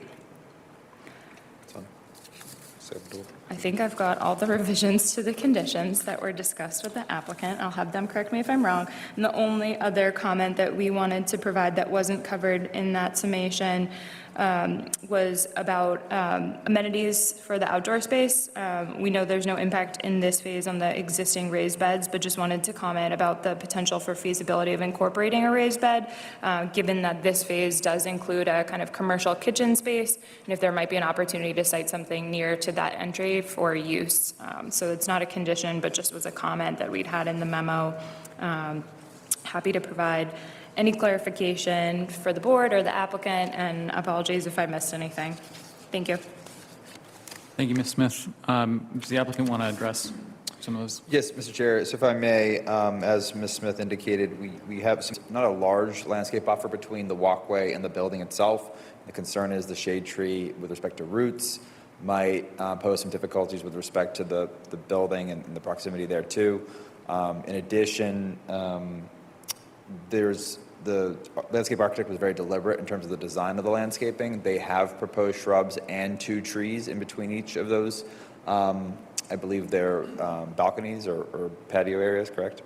And so there is a buffer, and they are fairly tall in nature. So we think they provide a certain level of screening, but also don't obstruct the building from the walkways and aren't overly burdensome to the balconies themselves and patio areas. So we would respectfully request to strike 1C. In addition, just because I'm always scared of National Grid, 1D, if we could just add the language to the extent acceptable to National Grid, because they're fickle. And I believe those are, with respect to 1F. It's challenging to coordinate the construction of a multi-phase project. A lot of it is going to be dictated by funding rounds and whatnot. We would respectfully request the 22-foot wide driveway, specifically because it may provide certain flexibility with respect to construction phasing, and to the extent that there needs to be multiple vehicles entering and exiting from that proposed driveway during future phases. So we recognize and appreciate staff's comment. We would just reiterate that there will be signage and necessary safety measures to be implemented at that curb cut to prevent folks from driving into the one-way driveway. So we would respectfully request that 1F also be struck. Okay, thank you. Thank you. Before we go to public comment, any additional comment from DPW? Yes, in addition to the comment that were already offered, I would like to remind the applicant that concrete curbs in the right-of-way are not allowed. Therefore, they have to be granite curb. Thank you. Okay, thank you. Anyone from the public wishing to speak on this item tonight? No one in the room? Is there anyone online? Star 9 and the raise your hand icon. Seeing none. Board members? Thank you. For myself, I don't have any concern with the special permit request in terms of the site plan. Also, pretty comfortable with the conditions recommended by staff with all of the adjustments that we just went over. It sounds like for 1C, the applicant's looking just to strike that completely and not propose any landscaping. No, so to the chair, we are proposing landscaping already. Staff recommended a shade tree to provide even more canopy. We just don't think that would be advisable from a maintenance perspective and a longevity perspective. Greg might want to jump in here as well. Yeah, and I noticed a comment about privacy between the balconies, and we have actually designed a screening on one side of every balcony, so there is already structural screening for privacy. Would you mind just identifying yourself? Craig Nicholson with Affirmative Investments, Development Consultant. Thank you. Yeah, thank you. I think that makes, for myself anyway, comfortable with striking 1C. And I think the other one in question was 1F regarding the tightening of the curb cut. I think the applicant's saying they need that for construction. I'm okay with that. Preferred it would be tighter to the staff's recommendations. I don't know if it'd be possible to tighten it after construction's done on future phases, but I don't think I wouldn't make try to hold up the project because of that. So overall, happy to support it. Thank you, Mr. McCormick. Mr. King? No true concerns on this one. Thank you. Mr. Dolera? Thank you, Mr. Chairman. No questions or comments. Thank you. Mr. Toomey? No comments, thank you. Okay, for myself, continue to be supportive of this project, and I think, first of all, staff does a tremendous job reviewing a very complicated plan set. This is a big project, so we're very lucky to have so many talented folks who go through it in great detail, and I believe Mr. McCormick's addressed kind of the concerns that we have, so I'll be happy to support this. With that, I would motion to close the public hearing. Second? On the motion, Mr. King? Yes. Mr. Dolera? Yes. Mr. McCormick? Yes. Mr. Toomey? Yes. I vote yes. 5-0. Hearing is closed. And I'm going to take these separately, I suppose.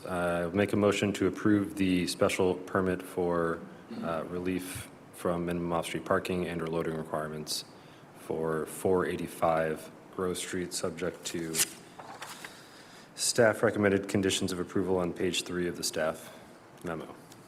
Second? On the motion, Mr. King? Yes. Mr. Dolera? Yes. Mr. McCormick? Yes. Mr. Toomey? Yes. I vote yes as well. That motion passes 5-0. Thank you. Mr. Chair, if I may, we would respectfully request the waiver associated with the more than one building on a lot approval as recommended by staff as well when it comes time for the more than one building on a lot. I didn't specifically request it, so. Thank you. Thank you. We'll include it. Okay. And then I'd make a motion to approve the definitive site plan for 485 Grove Street, Phase 2. Can we also do the more than one building on a lot at the same time? If I understood why you were.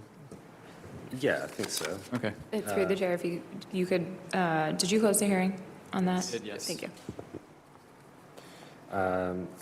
So motion to approve the definitive site plan and more than one building on a lot for 485 Grove Street, Phase 2, subject to staff recommended conditions on pages 2, 4, and 5 of the staff memo with, just say, with the changes noted by staff and the applicant for items 1A, C, D, E, eliminating F, G, change to 1MI, and eliminating 1M, 4 and 5, and replacing with what Ms. Smith said. Second. On the motion, Mr. King, Yes. Mr. Gelera, Yes. Mr. McCormick. Yes. I vote yes. That motion passes 4-0. Thank you. Stay We'll do it right again, there. yeah. So, again, for the record, Mark Bornstein, attorney at the law firm of Prince LaBelle here in Worcester. Before you is an application for inclusionary zoning special permit. This Phase 1 project was approved as provided in the video back in 2024. As part of some of the plan revisions, the loading space was reduced in terms of its dimensions, and it doesn't comply with the specific width and length requirements in the ordinance. So we are seeking the special permit to provide relief for the one proposed loading space that's required for the Phase 1 project. Okay. Similar in circumstance to what we just talked about with Phase 2, if I'm not mistaken, right? Well, Phase 2 requires 2 loading spaces because of the square footage of the building. This project only requires 1 space. So for Phase 2, we were requesting relief associated with the dimension and the number. This is just simply the dimension. Understood. Thank you. Thank you. Through the chair, being very brief, you're looking at a special permit for inclusionary zoning related to the reduction from the 1 required loading space at the 12 by 50, and they're proposing a 9 by 40. You previously approved this. It's just a sort of technicality that this wasn't addressed and is now being sought through the inclusionary zoning special permit standard conditions that we have listed, along with 2 waivers. And we would respectfully request the waiver, Mr. Chair. Thank you. Understood. Thank you. Anyone from the public on this item? Anyone online? Board members? No comments. Mr. King, Mr. Gelera, anything from you folks? No comments. Thank you.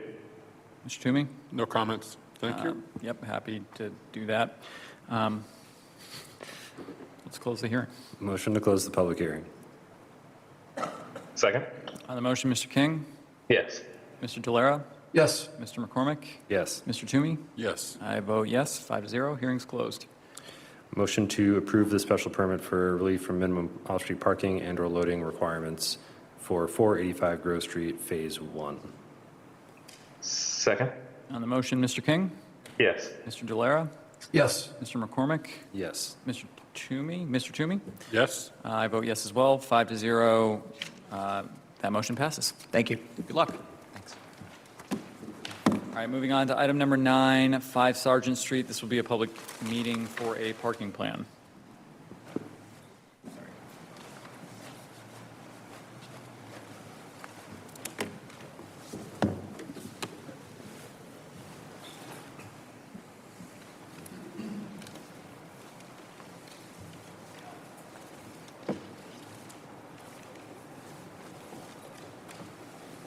Good evening, Mr. Chair, members of the board. Again, my name is Joe Duquette from the law firm of Bowditch and Dewey. I'm here tonight on behalf of Resource Center Worcester LLC.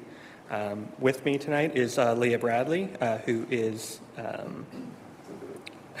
with the applicant and also as CEO of its tenant, Central Mass Housing Alliance, as well as Eric Joseph from BSC. The application, as was stated, is before the board for parking plan approval. The property was recently purchased by the applicant and is located on either side of 134 Gold Street and 5 Sargent Street. Tonight's application is focused solely on the 5 Sargent Street portion of the application, which does serve the uses at the 134 building. Now, the applicant is proposing to rehabilitate and repurpose the 20,000 square foot structure at 134 Gold Street for use as a day resource center for unhoused adults. This project has been being worked through with the applicant, CMHA, and the city for quite some time, well over a year. And we're excited to finally present this project because there was quite some balancing that's needed to be done given the safety and the site design for this and the patient population, or not patient population, but the population to be serviced here has a high incidence of health and disability issues. So we're really think that we've struck the appropriate balance of aesthetics and safety at this site. So we're excited to present it to you.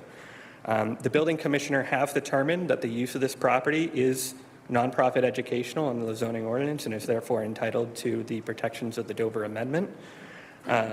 Because The applicant's project will alter parking areas in excess of 16 parking spaces. He did determine that we do need parking plan approval, which is why we're before you this evening.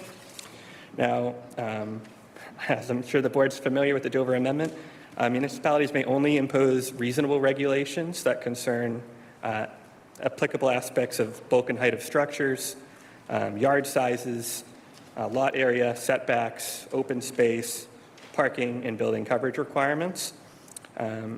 The building commissioner did determine that the 21 parking spaces that were originally proposed were more than reasonable for the proposed use. Through the redesign from the city's initial comments, we provided some additional compact spaces and now are providing 22 parking spaces on site.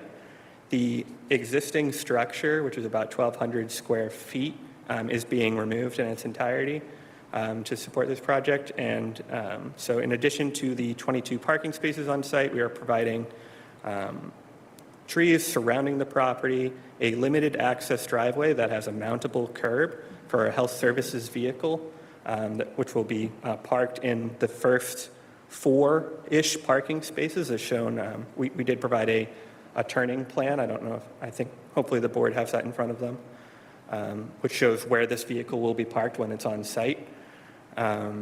There is a pavilion that will be partially screened and lighting that's provided throughout the site.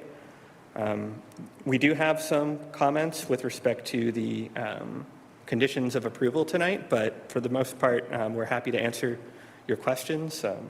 I can turn it over to Eric Joseph now from BSC. Thank you.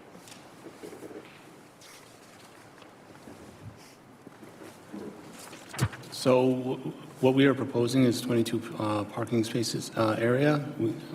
We are basically taking a lot that is predominantly impervious, and we're actually softening it up by almost taking about a third of that, and now we're actually adding plantings into it with some trees. We've got approximately 19 trees along the perimeter to soften up the railroad wall as well as the building wall on the opposite side. We also have interior, another 6 mature trees that we're looking at least 3.5 inches in caliper. And then along the ground cover, along the planting islands. And the space itself actually does have 2 handicap parking areas located next to the closed-in area. And then as well as we made accommodations for 3 electric vehicles, 2 charging stations.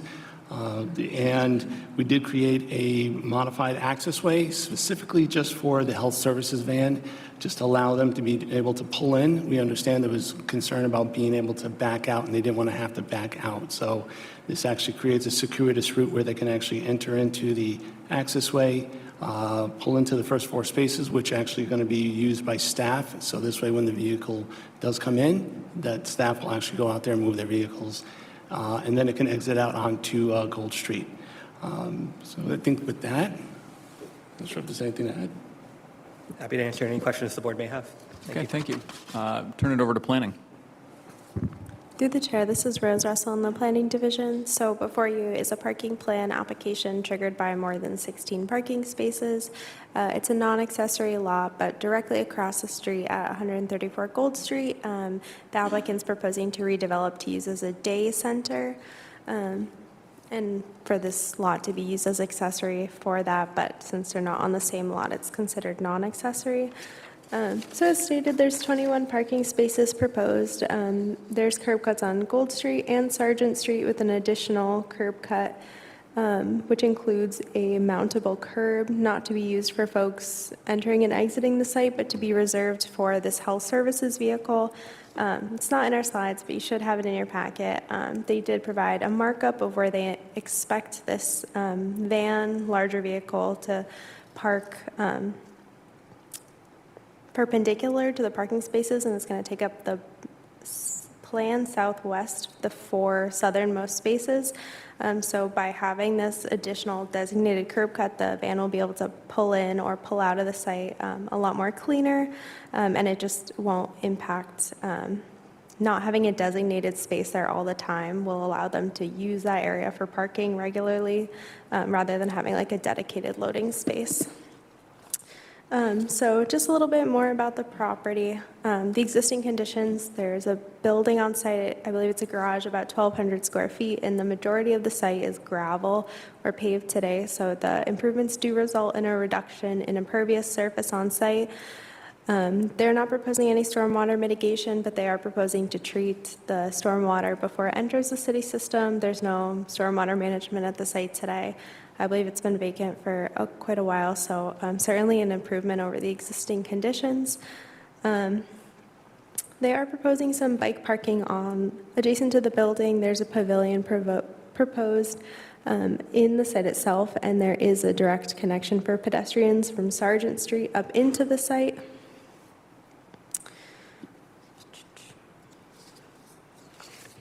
I did want to go over some of our conditions of approval.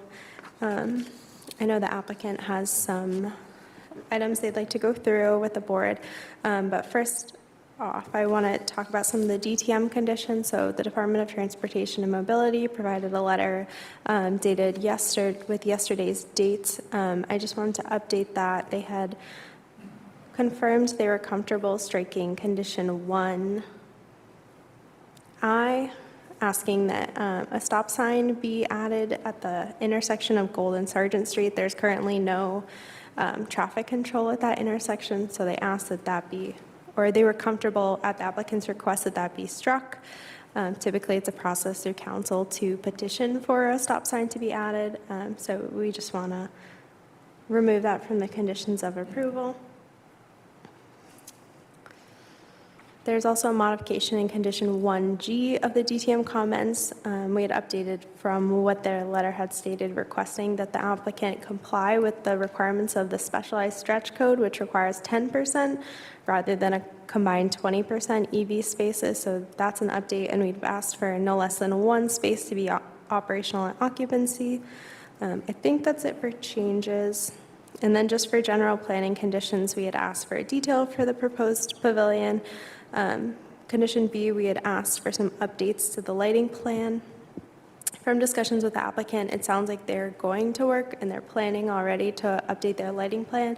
It's pretty bright. It was about 7.5-foot candles coming into Sargent Street, right adjacent to the light fixture.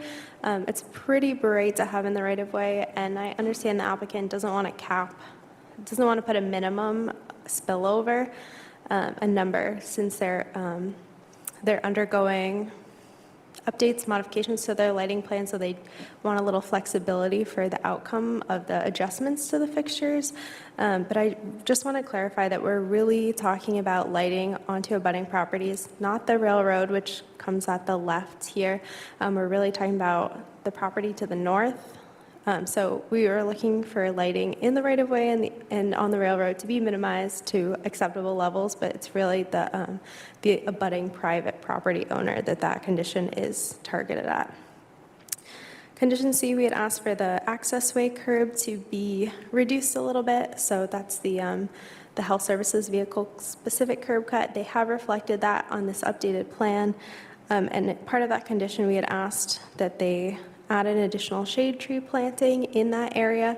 They did provide a plan depicting, and I believe we have it here, what that would look like if they added a shade tree to that area. You can see here, and the concerns they had with the canopy interfering with the maneuverability of this area. I think staff's comfortable striking the end of that condition, but we would encourage the applicant, or I'd like the applicant to address whether there's an alternative location on site, whether this tree can be located on what plan left on the opposite side, or if really it can just be located somewhere else on site. We had asked for some additional shrub plantings. They're proposing a lot of ground cover, low-lying plants, so just that they add in some additional shrubs. We'd asked that they eliminate the use of chain link fencing on site, which I will note that it's pretty limited, the amount of chain link fencing they're proposing. It's really along the north of the site. They have a transformer, and then to the north of that, there's some landscaping that they propose with a chain link fence. So the added chain link is pretty limited. The applicant is opposed to this condition. I just want to note that given the extent of fencing is so small, I think we'd be comfortable striking that if the board prefers that. And then we'd also ask that they install removable bollards to prevent folks from utilizing this mountable curb access way, just to prevent anyone from parking in it and then utilizing it regularly as an entrance and an exit, because there's already 2 curb cuts on site, which I believe they're amenable to. And then I just want to hit on one last thing. One of the DTM comments is regarding patching and paving. It's condition 1J on Gold Street. So I'm not sure how familiar folks may be with this. The terminus of Gold Street at Sargent Street right here. But the condition of the road is pretty bad. And DTM has noted, as you can see on this plan here, the applicant's proposing to patch Gold Street for, I assume, utility connections. And so you can see the 3 patches. DTM is recommending that they repave the entire portion of Gold Street between their 2 parcels. The applicant is not amenable to this condition of approval. DTM was not comfortable striking it. They did ask, or they're just concerned that the condition of the street is so poor that the patches wouldn't hold up, just because of how poor the condition of the street is, that it really just doesn't make sense to do the patches and not pave the entire thing. I'll let the applicant make an argument on that, but I just wanted to provide DTM's rationale for why they felt it was important. From what we understand, DPW's paving policy doesn't trigger anything for there to be continuous paving along patches like this. And we understand there's a delicate balance between a use like this and what the applicant can provide in this situation, in a use that's Dover, covered under the Dover Amendment, which you would have had included in your packet, the letter from Inspectional Services. So I'll leave it there. I'm happy to answer any questions the board may have or discuss any modifications to our conditions of approval. Thank you. Thank you, Ms. Russell. DPW?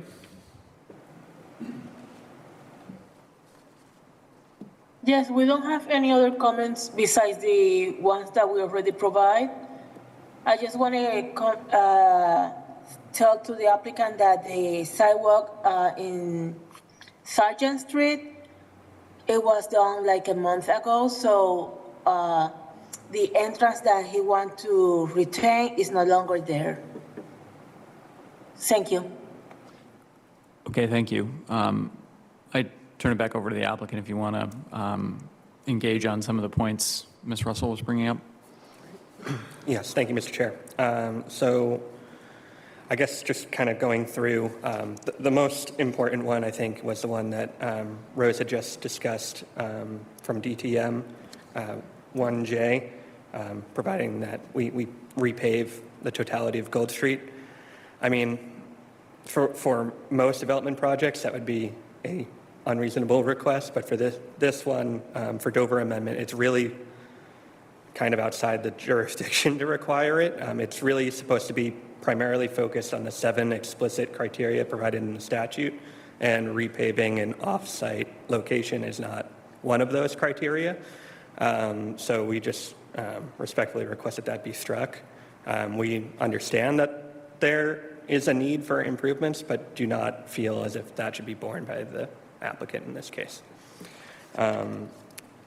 Beyond that, 1B with respect to the photometric plan, we are reissuing it. There was some shifting of some light poles on site, and I don't believe the initial plan had taken into account the proposed landscaping, so some of the numbers will be worked out. We will be providing directional shielding, so some of the recommended language we had discussed was saying reduce lighting trespass onto adjacent properties utilizing directional shielding, as opposed to saying like 1-foot candle. But we understand that the focus is limiting the brightness on the actual properties, not on the right-of-way itself. So we will aim to reduce it. We just would like a little bit of flexibility on that end because I don't know what the numbers are going to say. The chain link fence on site, as Rose mentioned, very minimal use. Again, given the location and the population, this type of fence is going to be heavily utilized. So to have any form of like investment or decorative fence there would just be inappropriate. It would be too difficult to maintain. So that's why we're proposing the chain link fence. And then we can fit an additional tree on site. I believe we had proposed it in the upper left portion of the site. We can explore other locations, but I think that's the location that makes the most sense for the additional tree. And then there are a couple DTM comments where we just want to add where feasible to the language. So under F1, it says proposed pedestrian curb ramps on Gold Street and Sargent Street be constructed to be ProWAG compliant and not Apex style as shown on the plan. The Apex style, to my understanding, is the one that's on 134 Gold Street, not on Sargent Street. So either, if that is the case, we just ask that that condition be struck because it's not part of the application itself. But if there is an Apex style on on the 5 Sargent Street portion of the site, which I'll have Eric confirm for me, we'll just add where feasible after ProAg compliant. And then it was one more, sorry, on F5, the minimum width of 4 feet for the sidewalk level. The sidewalk itself is 5 feet wide on portions of Gold Street, so to have it at 1 grade and then have 1 foot just be like straight down would create kind of a sharp ledge and would be unpleasant for people entering and exit the site. So we just want to, again, include where feasible as part of that condition. But other than that, I think Rose captured it pretty well. Okay, thank you. Any additional comments from the public on this item?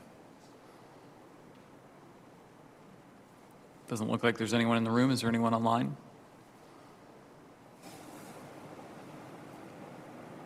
Board members?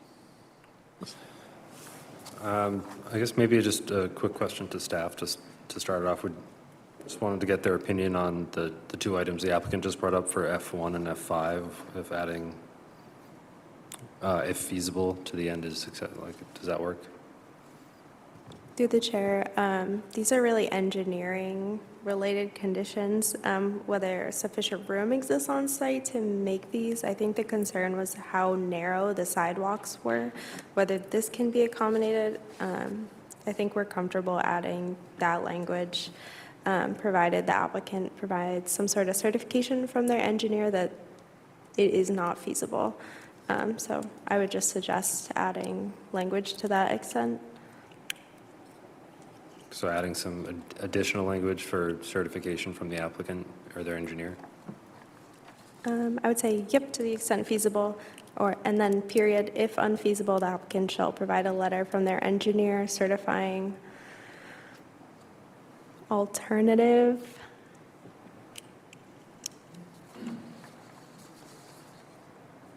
I'm happy to let you go if you have any Like maybe explaining why it's not feasible to comply with the condition? Yeah. It's perfect. Okay. I guess for myself, is it 1J? I do understand the applicant's position here with this being a protected use under the Dover Amendment. I mean, it would be this board's and the city's preference to see the street completely repaved. But I think if the applicant were to dig their heels in on this, they may have a leg up being protected use. So I'd be interested to see what the rest of the board thinks, but if this is going to be a sticking point for the applicant, I don't know if I would hold this project up for it. Otherwise, it sounds like the condition related to lighting was more or less resolved, and otherwise I'm okay with the site plan. Thank you, Mr. McCormick. Mr. King? I'm aligned with Board Member McCormick on this. Thank you. Mr. Delera? I agree. I would like to see a fully paved road. I find that the patches have generally been inadequate, no matter how well done their work is. They just don't hold up. But again, I understand the circumstances, and I wouldn't want to see this held up either. Mr. Toomey? No comments, thank you. I also would not hold this up over the paving. This is a parking plan, and granted, They have this is accessory to a use across the street, which involves the area to be patched. That said, this is a pretty desperately needed thing. And this is a nonprofit we're talking about. Dover Act aside, I kind of think we should be trying to figure out ways to help this get done rather than putting up roadblocks or, I can't quite get to the joke, but requiring paving. All right, I think sounds like we're ready for motion, so I will make one to approve the parking plan for 5 Sargent Street, subject to staff recommended conditions outlined on pages 2 and 3 of the staff memo with edits to conditions 1F1. Through the chair, sorry to interrupt. Can I just confirm if we're making any modifications to 1B about the lighting? I think the applicant was looking for it to read, reduce lighting trespass onto abutting properties. I could suggest where excessive, just to leave them some flexibility. I think that would be an appropriate alternative. I just want to make sure if we were changing that one. I'm going to be utilizing directional shielding. So we have as a proposed condition, reduce lighting trespass onto adjacent properties utilizing directional shielding.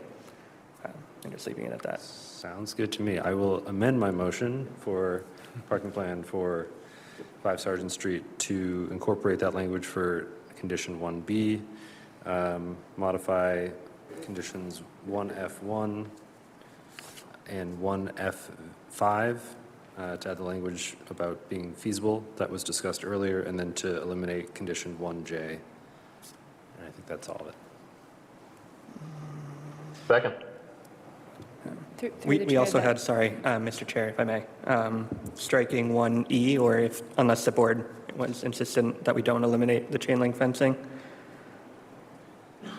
I'm also fine eliminating the requirement around it. Amend my motion again to eliminate 1E. And through the chair, I just want to be sure that I heard that you were striking 1FI as well.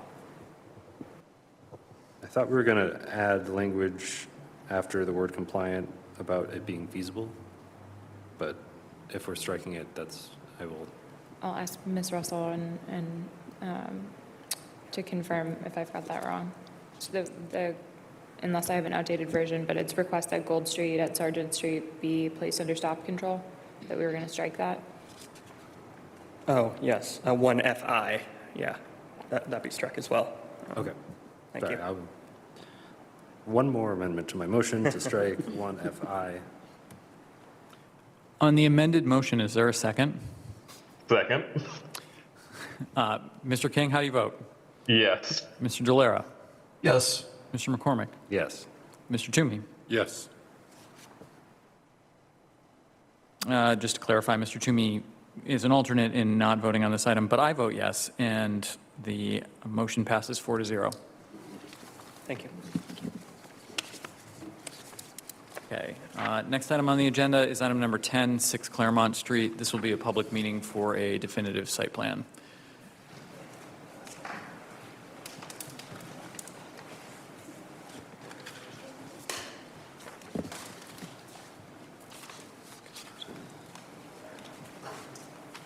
Good evening.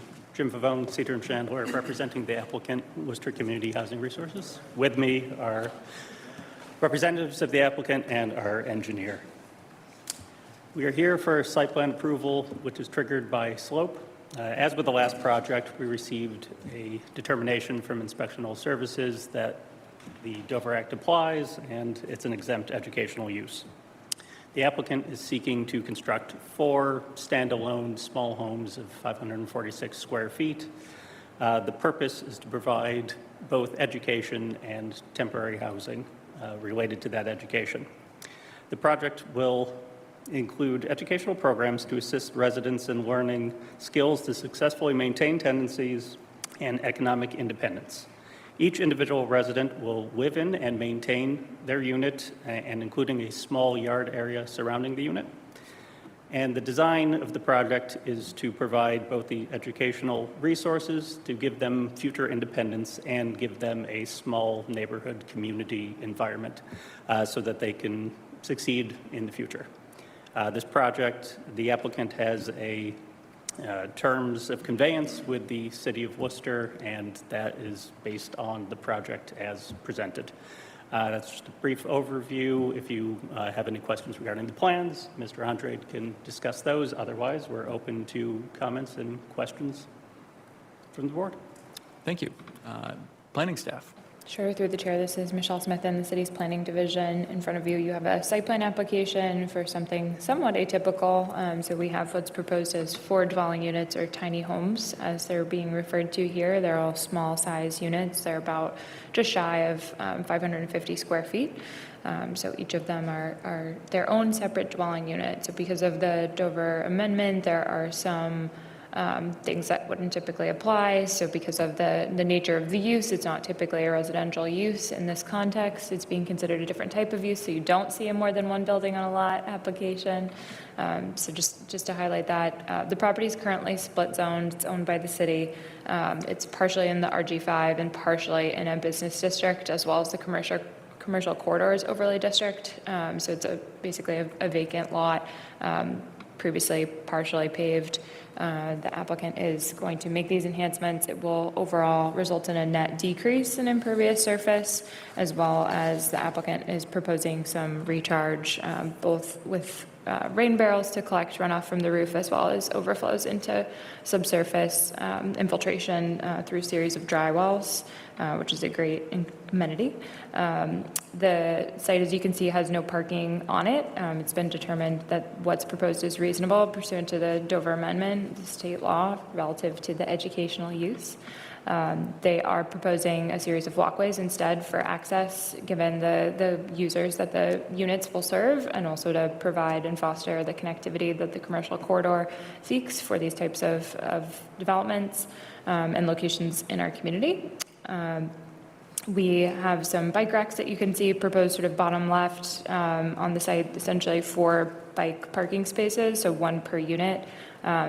While it's not listed as a condition, staff would recommend that if there are multiple occupants of these units, that they be provided with additional bike racks. The applicant might want to explore instead having a bike rack at each entry so that each unit has its own kind of secured bicycle parking that's located adjacent to the building rather than kind of out off to the side, which is more open and folks are generally less comfortable securing their bike there and then leaving what's there for guests. There's a series of benches that are located in that same area. Staff are again recommending it's not in the list of conditions, so this is for the board to discuss, but if the applicant would consider shifting those or adding another little outdoor area, whether it's hardscaped or more of a informal plaza with like a picnic table in towards the heart of the site or in the rear of the site where there's some shade tree plantings that are proposed if we go to the landscape plan, just as another amenity to residents. So you can see in the back there's a little bit more of a wider space. So none of that is listed specifically as a condition, but just something for the applicant to consider. The same goes, there's 1 raised bed. Given that there are 4 different spaces, and another amenity might be able to provide some additional raised beds so that folks could have their own space to grow. So just something else for the applicant to consider, whether it's now or in the future. Beyond that, I'm not sure that there's a whole lot to comment on, given the nature of the site. You know, the review is really limited in terms of what we're looking at here. Any improvements that end up being within the public right-of-way are subject to city approval through DTM and DPW. And I'm happy to answer any questions. It's an exciting project we've seen, and I know the board will recall seeing other projects with similar concepts that never have come to fruition. So this one is a little bit kind of smaller in scale compared to some of those. Looking forward to seeing this type of construction happen and providing this type of service in the city. Thanks. Thank you, Ms. Smith. DPW. We don't have any comment besides the one that were already provided. Thank you. Thank you. Anyone from the public?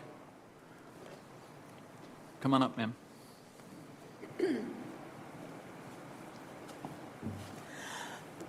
My name is Marie Elrich. I live at 8 Claremont. 8 Claremont Street is a 6-unit condominium.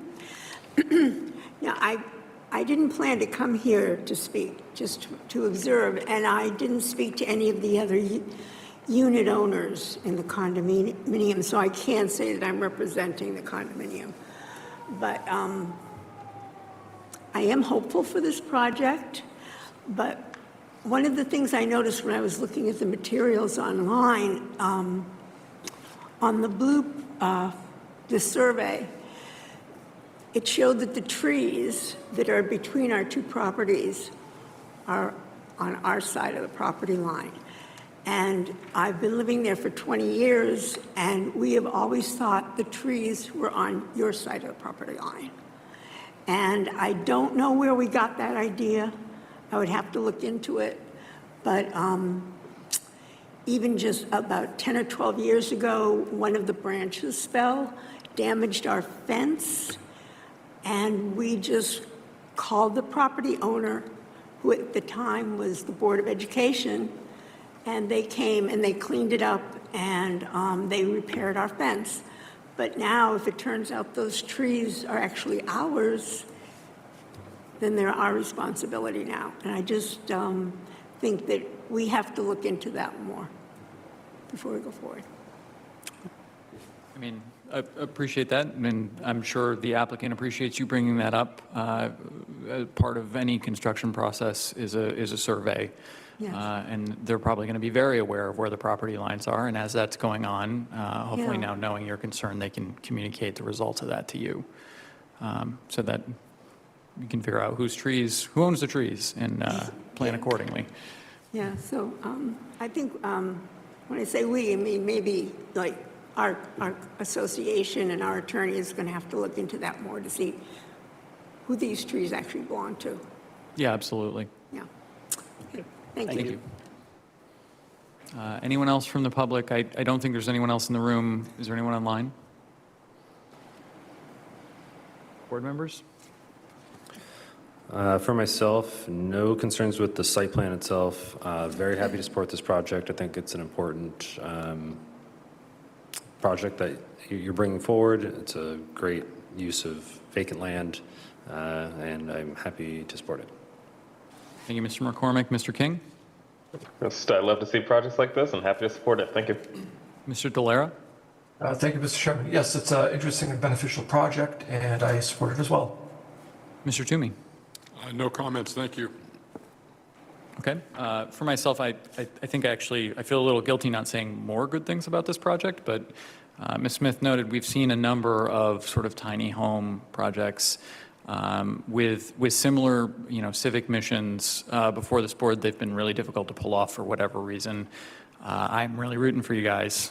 It seems like you've got an approachable plan, and it's a great, team behind it. So looking forward to see this in action. With that, I would make a motion to approve the definitive site plan for 6 Claremont Street, subject to staff recommended conditions on pages 2 and 3 of the staff memo. Second? On the motion, Mr. King? Yes. Mr. Delera? Mr. Delera? Sorry about that. I couldn't hit the button. Yes. Mr. McCormick? Yes. I vote yes as well. Motion passes 4-0. Good luck. Thank you.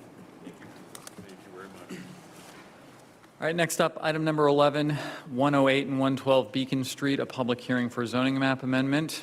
Thank you for your patience.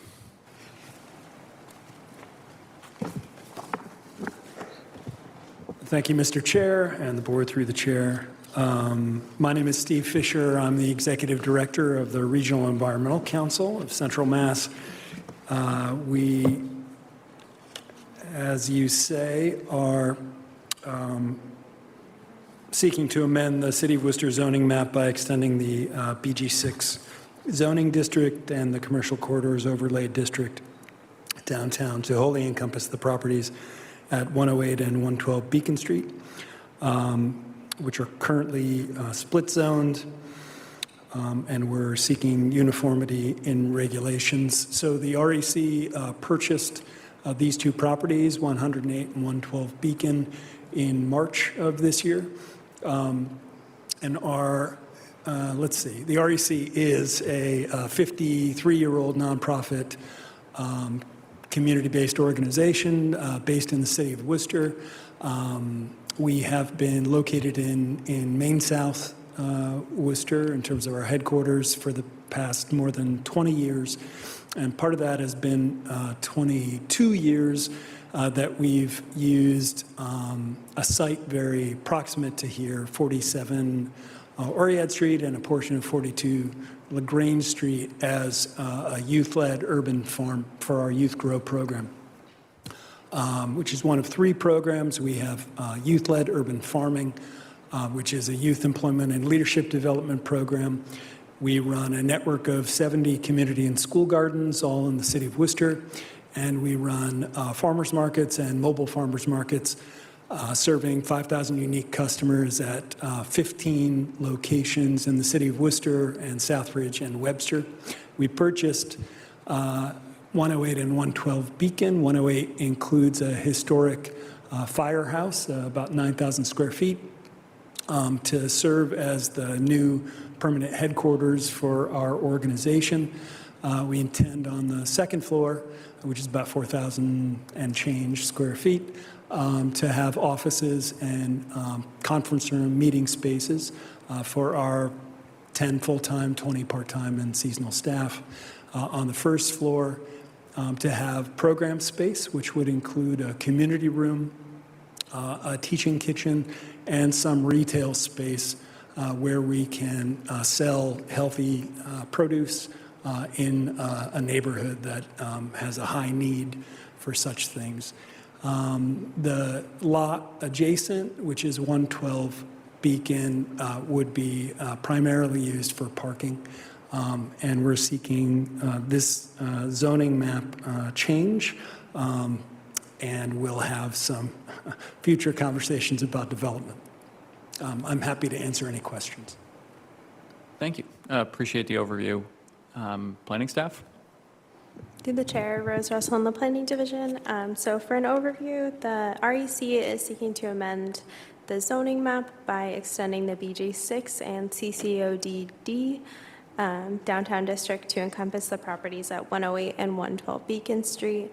The present zoning on these properties, can flip back, 108 is presently zoned entirely MG2, and then 112 to the south is a little bit MG2 and primarily RG5. The REC's neighboring property is located southwest on this plan.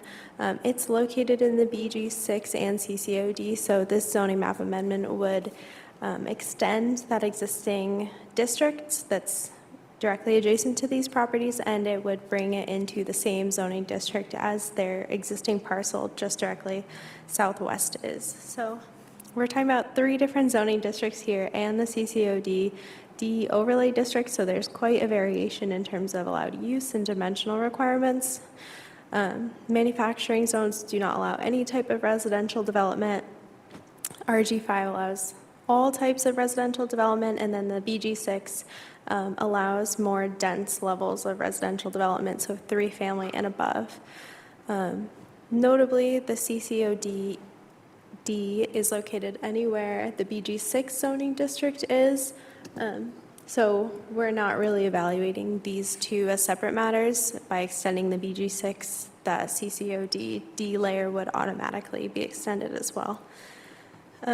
So just a little bit more background on this.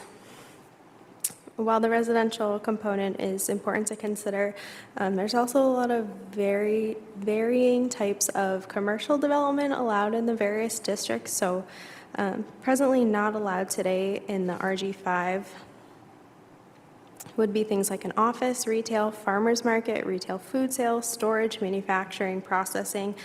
So a number of similar uses to what they're proposing, and alternatives that would allow them significantly greater flexibility and eliminate the split zoning condition where those uses may be allowed on part of the site, but not the site as a whole. In addition, another really important thing to consider is the parking requirements in the BG6. There are no minimum parking requirements that varies in manufacturing and residential. They have different requirements, but there would be no minimums. There are maximums that are introduced when you have the overlay district. So I have a couple more things I want to hopefully get to. So just some other things to note in the CCOD, auto-centric uses, and I said before the low-density residential uses would now be prohibited. As of now, you could do auto in the MG2 and low-density in residential. Those would no longer be able to be developed. And then also with the CCOD, we're also introducing not just parking maximums, but also some design standards. And then just a little bit of the zoning history of these parcels. So the board may be familiar, we've seen a lot of projects come in for permitting in this area. This is a very relic manufacturing area. There's a lot of historic vacant mills down on LaGrange Street. And this previously was a very large manufacturing zone in the city. As you can see now, it's been reduced pretty significantly, and there's a number of very recent zone changes where the board recommended to council, which were eventually ordained, eliminating the manufacturing zoning district in this area and establishing CCOD and BG6. So this is really the only section left of this very large historic manufacturing area as manufacturing. So it's these two parcels, 108 and 112 Beacon Street, and then the parcel to the south, which is 112 Beacon Street. Did I get that right?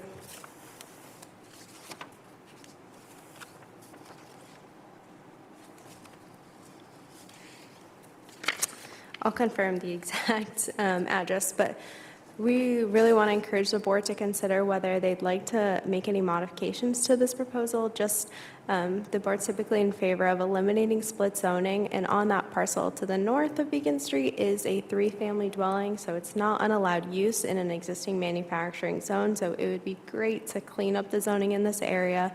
It would allow that parcel to be a conforming use. It's not included in the petition today, but just something for the board to consider while they're evaluating if they wanted to amend the proposal in their recommendation to council in any way. No notable changes in zoning on this property. It's been consistent since our earliest zoning map. And then just lastly, I'm going to talk about the Worcester Now Next plan. So this parcel is located in the managed growth area, as identified in the citywide long-range plan in the growth framework map. Directly adjacent to it, though, is the transformative growth area, which aims to facilitate significant reinvestment, physical transformation, high walkability, transit access. So even though these two parcels aren't located in that transformative district, those boundary lines of those districts were drawn based on access to transit. So given how close in proximity these parcels are, I think it's fair to say they're just as accessible to transit as properties within that transformative growth area. So it's definitely an extension of that identified area. So I'll leave it there for now. I'm happy to answer any questions the board might have or open it up if any of my colleagues have things they'd like to add. Thank you. Thank you, Ms. Russell.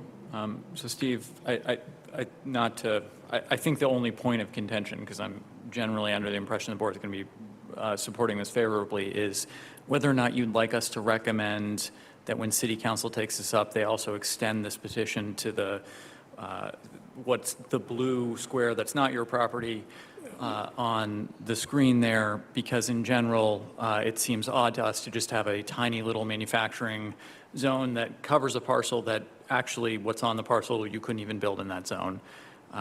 Sometimes petitioners don't want to do this because they don't want to complicate the process at all. If, say, the owner of that property had an objection, that would kind of cause some issues. Maybe you know them, maybe you don't. I think we would probably listen to what the REC preferred. I see. Thank you, Mr. Chair. This is not my wheelhouse. So, it's an education. I of course we would have no objection to the inclusion of, I believe the number is 109 Beacon, except for the the possibility that it complicates the process should the owner not want to be included. So honestly, I would look to the board for a little guidance on this. Happy to do our part as, good committed citizens of the city we love, and if it's helpful to get rid of the outlier of manufacturing zoning in the neighborhood, and we can participate in that, that's great. If there's a risk that it delays the zoning change 6 months or something, then I would be cautious about my acceptance of that change. Understood. Through the chair, maybe I can provide some clarification too. So the board doesn't have to ask the petitioner for consent either. It's the board's recommendation. So just to clarify, and ultimately, whatever the board recommends, that will be advertised for the Economic Development Subcommittee. And then there's a discussion that occurs at the ED Subcommittee. So should this neighbor come and say, I don't want my property rezoned, I manufacture stuff in my basement, or anything along those lines, there would be an opportunity where the ED committee could then change the petition and revert it back to what was originally submitted to avoid it falling kind of, subject to that deterred person. I don't suspect that's the case based on the assessor's classification, our kind of street reconnaissance of what the property is being used for. But certainly it's a risk with anything, which is why you see this little chunk of blue that's left, because nobody else wanted to touch it as they did their various zoning changes around this area. So I think, the purpose of zoning is to have continuity in land use regulations that make sense, and have regulations that hopefully align with the uses that are there and what the vision is for the future. And this change would certainly be in line with what the specified vision in the city's long-range plan is, as well as what's existing today. So from a planning perspective, it's something that we would recommend the board consider. And I think to address the concerns that the applicant has, those are ways that we have confirmed with the law department that the petition could be modified or adjusted to address that, while still potentially preserving this path to just get rid of the remnant blue we would otherwise see here. So if I understand you correctly, what you're suggesting is that if we made this recommendation, which I'm just saying I wouldn't do without the applicant's kind of blessing. If we were to make this recommendation, ED could then change it if an objection arose. So the risk is less than. What do you think? No, Mr. Chair, I appreciate. I have no objection to trying to pursue this path. Okay, thank you. You're welcome. Before we get to board discussion, is there anyone online wishing to speak on this? There's no one in the room. All right, board members, any comments, questions? Yeah, not to belabor this, but for this section across the street, would we be extending the BG6 and CCOD, or would we be recommending that it become RG5? Through the chair, given the nature of the petition, I think at this point it would make sense to just consider that it be extended, the BG6 and the CCOD be extended across to the property. The property doesn't comply with a variety of setbacks that would be problematic for the RG5, and also with respect to parking, it certainly doesn't have the required 6 parking spaces. So I think there's advantage there, even though, and I think it's unlikely that the property would be developed for something that would be so intense that it would be out of character given the size of the lot, the amount of frontage, and just likely the potential with what's there. Got it. Yeah, happy to support it. Okay. Mr. King. Happy to support the change. Thank you. Mr. Delera? Thank you, Mr. Chairman. Yes, I support it as well. Mr. Toomey, anything to add?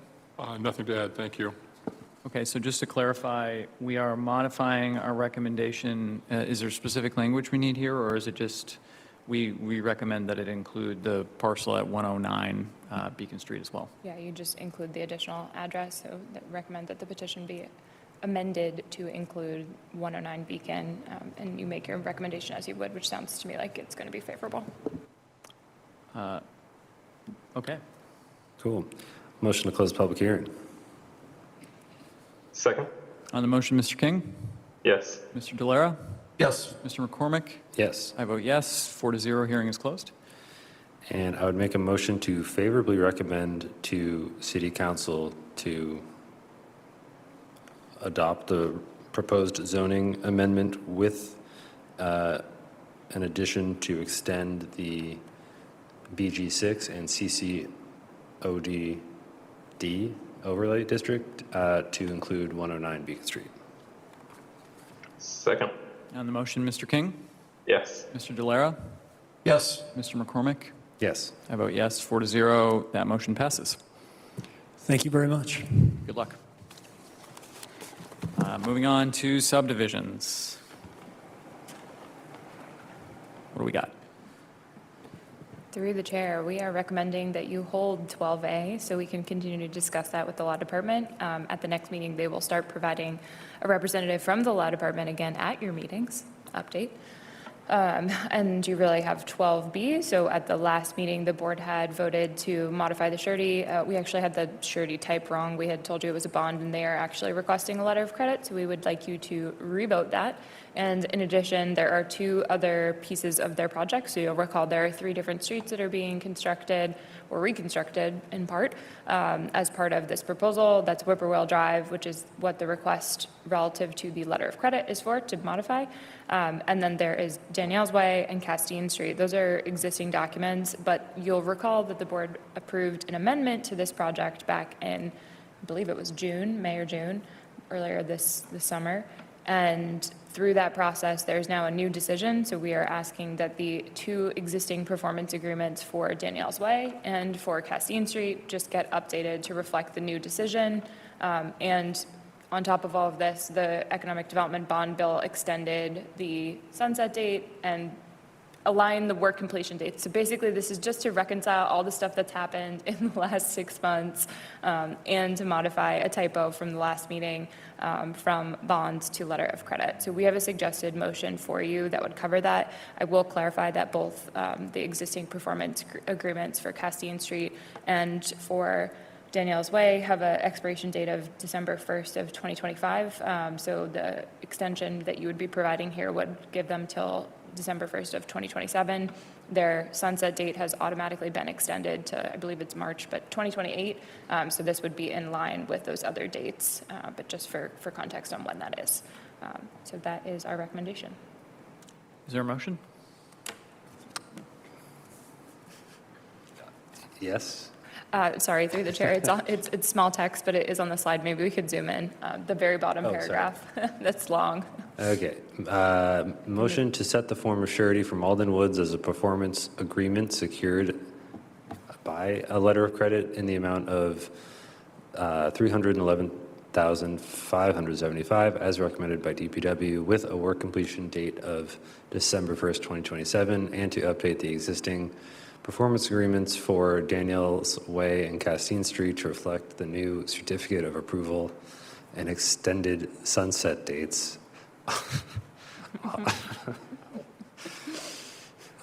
Automatically extending each work completion date for a period of 2 years from the established date to align with the automatic extension of the sunset date resulting from the Economic Development Bond Bill. Second. On the motion, Mr. King? Yes. Mr. Delera? Yes. Mr. McCormick? Yes. I vote yes, 4-0. That passes. A&Rs. Through the chair, we have a couple A&Rs in front of you tonight. I will just note 13A, 13E, and 13F are not properly before the board. So first up, we have 13B, which is 438 and 440 Granite Street. We're located in an RL7 zoning district along a public way here on Granite Street. Requirement of 65 feet of frontage for a single-family dwelling. They're proposing a duplex with a 0 lot line, single-family semi-detached dwelling, which requires 35 feet of frontage, and both proposed lots have in excess of the minimum required frontage. Next up, we have 41 Westminster Street.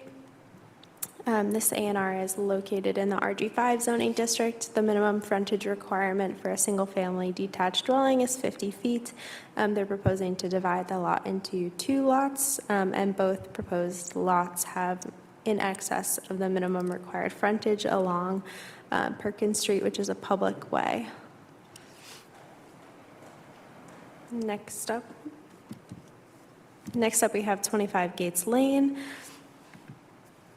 This is another A&R plan to divide a lot into two different lots. We're in the RS7 zoning district here. The minimum frontage requirement is 65 feet. These are all public streets, Brookline Street, Gates Lane, and I think it's Gates Circle to the south. So both lots have plenty of frontage along all sides of the proposed lot. And last but not least, we have 165 South Bridge Street. This parcel is along South Bridge Street, which is a public street. It's also along Beacon Street, or it's not abutting Beacon Street, but it's very close. And then Madison Street to the east. This is the outline of the parcel in green, and then you can see the little curve in the middle is where they're seeking to divide this lot into two. They have noted lot 1, and then parcel A is not a buildable lot. So this is the BG6 and CCOD zoning district. The minimum is 40 feet per unit for a dwelling unit.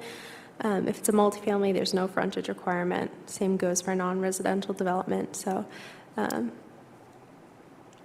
both parcels have plenty of frontage, but they have noted parcel A as non-buildable due to the irregularity of the lot itself. But all of those applications are properly before the board for a vote. Is there a motion to endorse the ANRs?